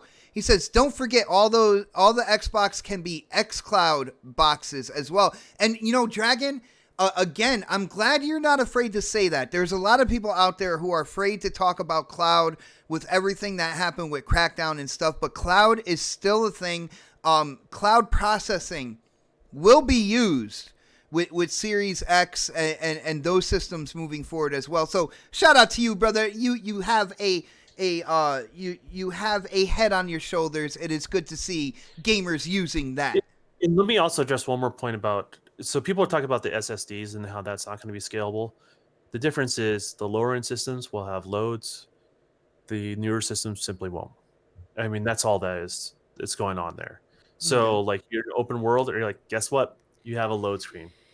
That's the price you pay because you didn't buy the newer console. That's all that's going to be. And it might be a quite lengthy load screen as well. It could be. Yeah, absolutely. Right.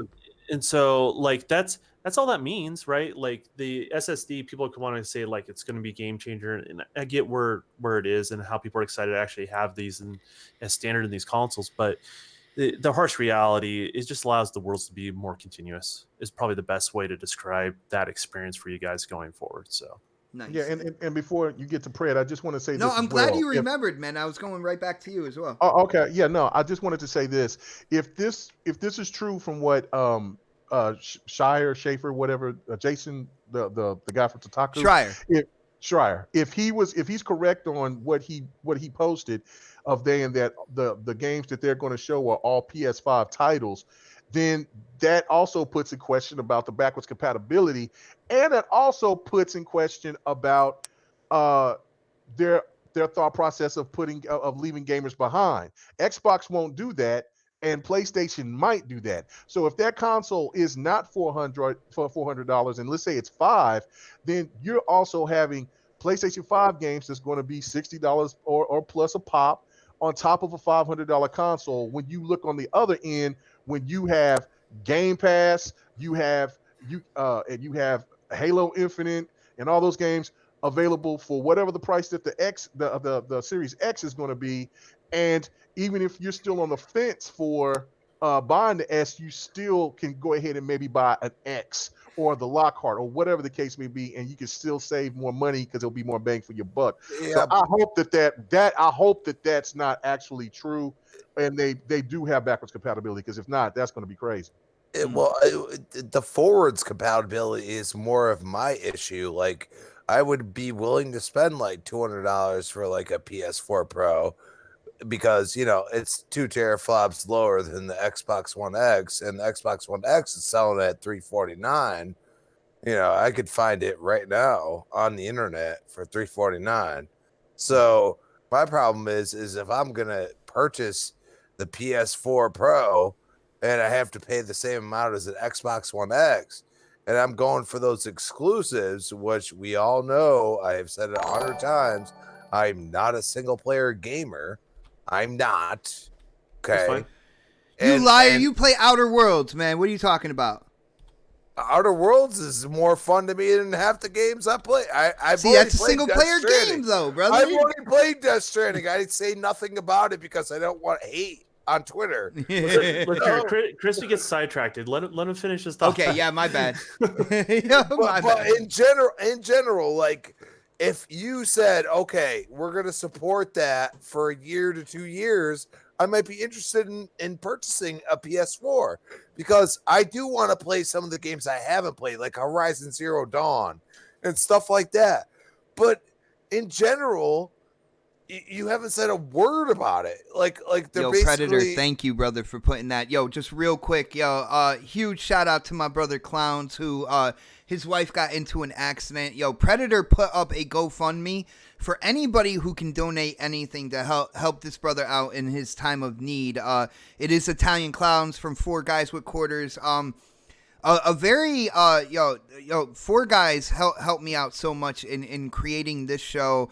And just being there, like they are true YouTubers in the sense that they help people out and they develop relationships out there. So Pred, again, shout out to you, brother. Anybody who can donate anything, the link is there. Predator put it in the chat.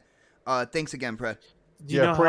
Praying for your family, man. How is she? Like, does anyone know? Does he post it? He said that she just had a concussion right now. She was kind of unconscious for a while. Okay, so she's not in critical condition, but they still need help. She's not that bad. I think he's only asking for $1,500. He's got about, I just donated $50, so he's at he's probably like at 620 right now. Okay, he's halfway there. So, nice, good. Nice. Huge shout out to the community. Anybody who going in and donating, man. That's something within the community, especially with me on a personal level, because I know me and O-Snaps had an issue where our lives literally almost fell apart, and the way the community comes together and helps people out, man, that is absolutely amazing. Shout out to you guys, No doubt. But Crispy, follow that up, brother. Well, I have to concur. He's like, yeah, concur. That's it. Yeah. Nice. Now, I believe I started with Pred, right? I started with you because I remember kind of like your thoughts and everything. Nice. So, anybody? So I stopped for nothing. Oh, I had a little bit more to say, but that's okay. Go ahead, Mega. Because after this, we're winding down, man. This is let's go ahead and wind it down. It's okay. I think everybody made their point. It's just that it's overblown. We've seen this. But I will say that the one last point. When everybody's over here saying 2 years and further and beyond. These and the way that the article is pushed out, it acts like that. Oh man, these consoles are coming out in March, and we gotta wait till next March. These consoles come out at the end of the year, and then a couple of months you're into 2021. So come on, stop it, stop it. It's gonna be all good, man. Well, Mega, not only that, and again, like I'm looking at these consoles. I really don't know which way I'm gonna go. We haven't seen anything from the PS5. I want to hear features, all that good stuff. I want a true unveiling, launch lineup, and stuff like that. When it comes down to it, I will say I am leaning more towards Xbox. First off, because of the community that I game with, right? And then second of all, let's be real here. A new Halo is coming out holiday 2020. For people who know me, what I think about Halo in that franchise. What if they announce a new Battletoads sequel? Dude, I didn't even get to play the first one yet, man. Come on. I'm just saying, it sounds like you're sold. That's hold on. And on that note, I got to do it for the people out there who love to hear it. Battletoads! But guys, let's be real here. When it comes to launch lineups, Sony is not known, at least throughout previous consoles, they have not had the greatest launch lineup, especially first party, to begin with. It's kind of dry over there at the beginning of the generations, at least in the past. Now, I'm hoping and I'm thinking that Sony is going to have a better launch lineup when it comes to the PlayStation 5. But until they talk about it, until they reveal their launch lineup, you do got to think about their previous history. I think their best launch lineup was the PlayStation 2. I feel like, so when it comes down to it, PlayStation... They're going to end the generation on two really strong games. And I think that's important also to point out. Like, that's going to help them out because that's going to be someone's last impression of the console before they buy something new. Yeah. Well, basically what I'm saying, and that also kind of proves my point as well, because if you're going to come out with these games right before the launch of your new system, what does that say for your launch lineup as a whole? Like, these are questions that I feel are going to be answered when they unveil the PlayStation 5 and they show the launch lineup and everything like that.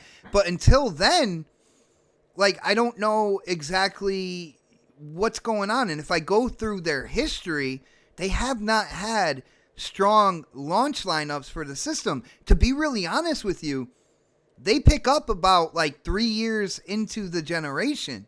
What are the release dates for those games? Last of Us 2 comes out when?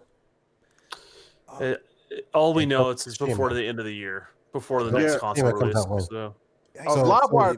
Livewire said something real smart, saying that he think that maybe Ghost of Tsushima might get pushed back. I was about to say the same thing. I already just said this. I said it on the podcast. What if they push back Last of Us? I don't see that. That would have more of an impact. And then Bot would get who would win that bet? Me or Bot? You guys have a bet? Oh no, we have a bet for the multiplayer, dude. To prepare it ready to get it ready for next gen systems, brother. We have a bet for the multiplayer. But if it goes into the if they add it to the to the single player, like I said, then I would win. Okay, but that had nothing to do with what we said before. I gave you details on the bet. Yo, brother, I am getting really skeptical about getting a bet with you, brother. Hey man, we got you might be screwed only because of Godfall. Like that's like supposedly a full-on multiplayer MMO type game. Our bet is The Last of Us 2's multiplayer. My bet is it's going to be a separate game. They're spinning off the multiplayer and they're going to create a separate game. It's going to be about $30 or so. And he thinks that they are going to put it into The Last of Us 2 as an add-on, kind of like a free add-on. That could have been why they pushed it back, though, but they didn't push anything back, man. And they did push it back. Edition. Okay, go ahead.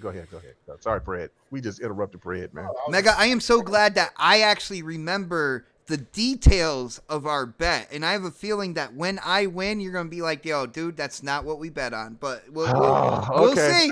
We'll see. We'll see. We will see. Yo, guys. You know, there's records, right? Like you guys have a podcast. Yeah, I have to go back.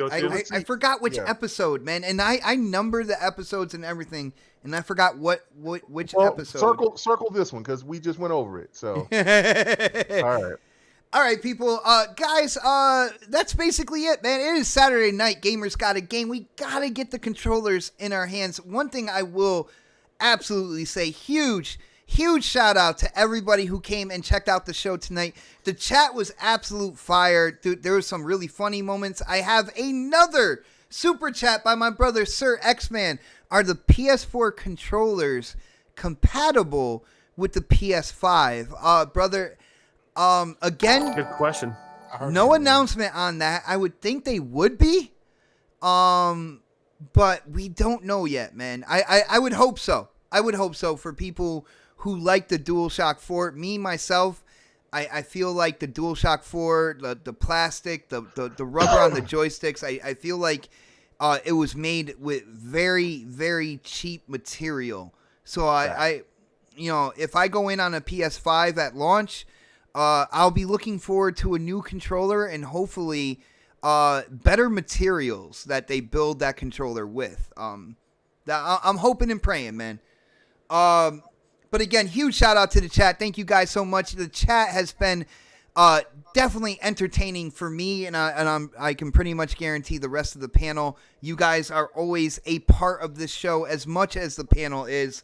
But like a 40-year-old with a comb over, we gotta get those plugs in. So I am gonna start with my brother Pred, because I know he's usually the one that's like, "Yo, dude, we're running late. We got to get out of here." So Pred, what is going on with you, man? Are you going to make any special guest appearances that you know of? And, of course, let people know social media where they can go and talk games with you, brother. I've actually pulled back a little bit from podcasts and kind of focus on some other stuff going on with the fam. I haven't even really gamed, to be honest with you, in the past month and a half. So Just picked up a game called The Land Is My Land on Steam, so I'm gonna try that out. Get that gameplay ready for next month, so I can whoop y'all's ass finally. And so other than that, man, no other podcast coming up unless I get called upon. Put the signal up and I'll show up. So see you guys next Saturday. That's all I got. Nice. And I will let you guys know as we're going through the outros, I have special guests lined up.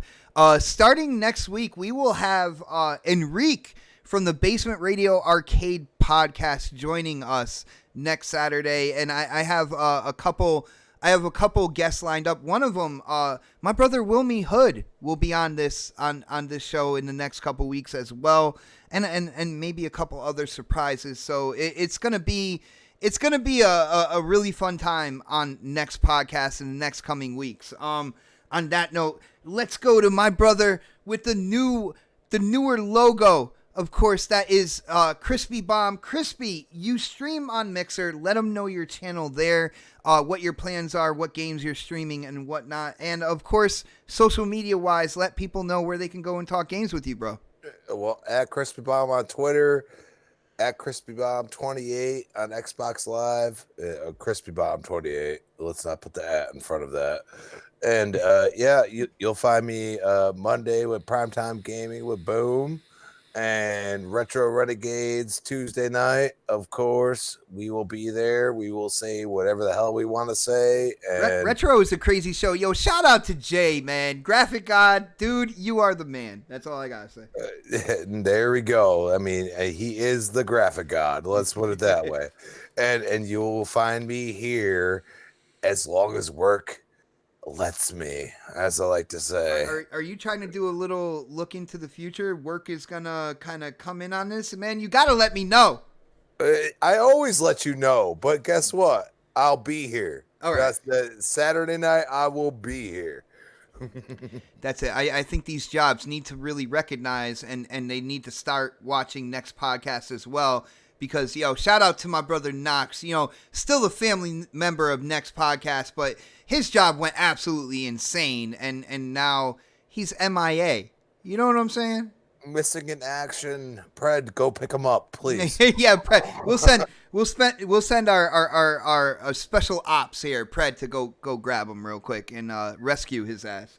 All right, man. I don't know if he wants us to join him because he's played Ghost Recon with me and Mega. That's a complete shit show. Pretty much. Well, Don, you're actually next on the whole outro deal, man. You're doing things on a platform called Mixer, of course. I like to call it a little indie streaming platform. But yeah, I stream. I'm going to be streaming after the podcast. I think we're going to be doing Sea of Thieves, me and Mega. We're looking for 2 other people that are not too wild that wants to join us, and we'll be streaming it live. And all the changes are happening on Mixer, and once I get everything kind of wrapped up, which I'm pretty close to getting everything wrapped up, all the features on the Mixer channel, I will be starting doing stuff on YouTube as well. And I am going His live on camera triumphant there. Return to YouTube. Yes, I will be going live on camera. I won't be just having random gameplay with no face. Hashtag Don B. Yeah, and I'm not going to be whatever, take some B-roll footage and then, do a quick overlay. It's going to be the real deal. So, the quality is what I'm shooting for, and it's going to take it in steps and strides. The first part was Mixer, and now the second part is YouTube. So look out for that stuff. So.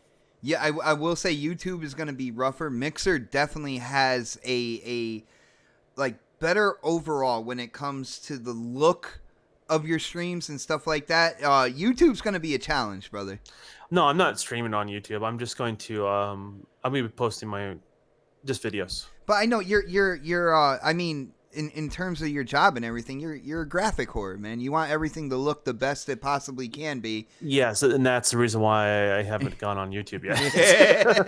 I mean, I have to buy a new camera and stuff like that. My face is going to be on, so I want to make sure it's done right, and so that all takes money and equipment and time. So, and you're going to tell everybody, behold the mustache. is what's gonna happen, man. Maybe I just do a really close up picture of my mustache. That's pretty much all it is. Do like that letterbox style, like just the mustache. I do want to say, Don, again, you are an extended part of the family. You were also, there from the beginning and everything like that. It is always good to have you on, especially when there's like kind of like some miseducation going on, in terms of like game scalability and stuff like that. And I will say I appreciate when you give up, a couple hours on a Saturday night where you could be gaming and stuff like that to talk to the community with us on the show, man. Yeah, absolutely. All right, beautiful. And now we got to go to my brother from another mother. You just got to let him be country. K-Mega. Of course, GRG, one of the fastest growing podcasts on YouTube right now, gaming podcasts on YouTube. Wild bunch you got over there. You got to let people know about that. You got to let people know about your YouTube channel if you're dropping any videos. And, of course, the whole social media where they can go to talk games with you, brother. Yeah, man, appreciate it. Thank you. Yeah, man, GRG this past Friday, we had the Dark Otter himself come on and take shots at 100, and it was absolutely lovely. 108 Dragons just could not get enough of that, and he was already kind of naming him an honorary member of the GRG family because of that. Oh, where'd he go? I'm here. Oh, okay. All right. Okay. You ended that because of that, and then all of a sudden I just heard silence. Okay. All right. And then, man, shout out to Gunplay, FPS. You know what I'm saying? Yo, he's throwing those dolphins, man. You know what I'm saying? The live wire Dolphins, man. So the Dolphin King. But, yeah, man, come and check out the GRG podcast every Friday night at 8:30. It's pretty much like 30 minutes or so after Crossfire. We did an episode of Devin the Gamer today. Really good show. Livewire was a special guest, and he was on his best behavior. It was fantastic. It was good. Good show. Good stuff. It was. I gotta get on that show again, man. But like the routine, man. It's like trying to catch Bigfoot. We don't exactly. Yeah. I mean, the last show before that was 2 months ago, so you just never know. We'll just sit here and just collaborate and talk, and then next thing you know, he's like, "You want to do it? Fuck it, let's do it." I love Don. He'll be like, "Let's go live now." Yeah. Like what? Here's a little secret. We don't even know when we're going live. No, we don't ever know when we're going live. So, check out that last episode. And then also, I've been mixing myself. And so, if you want to see the big man with the beard, come and check me out. I got some work to do with my mirror. I mean, with my camera. My mirror and my camera. And then I got some other stuff I need to be doing. But as far as the stream quality and stuff, it's getting there. I've got some more things up doing, but I'm on this quest to finish every race on Forza Horizon 2, and I am very close. I'm probably on maybe about 25 races overall to being done. I hit that 100. You can knock that out in a night, no problem, brother. Right, but we're going to be doing Sea of Thieves, and so therefore we got to go on the Purple Rain. I think I'm going to be playing, Rain, aka the Republican, and I'll be wearing my SS Hillary hat.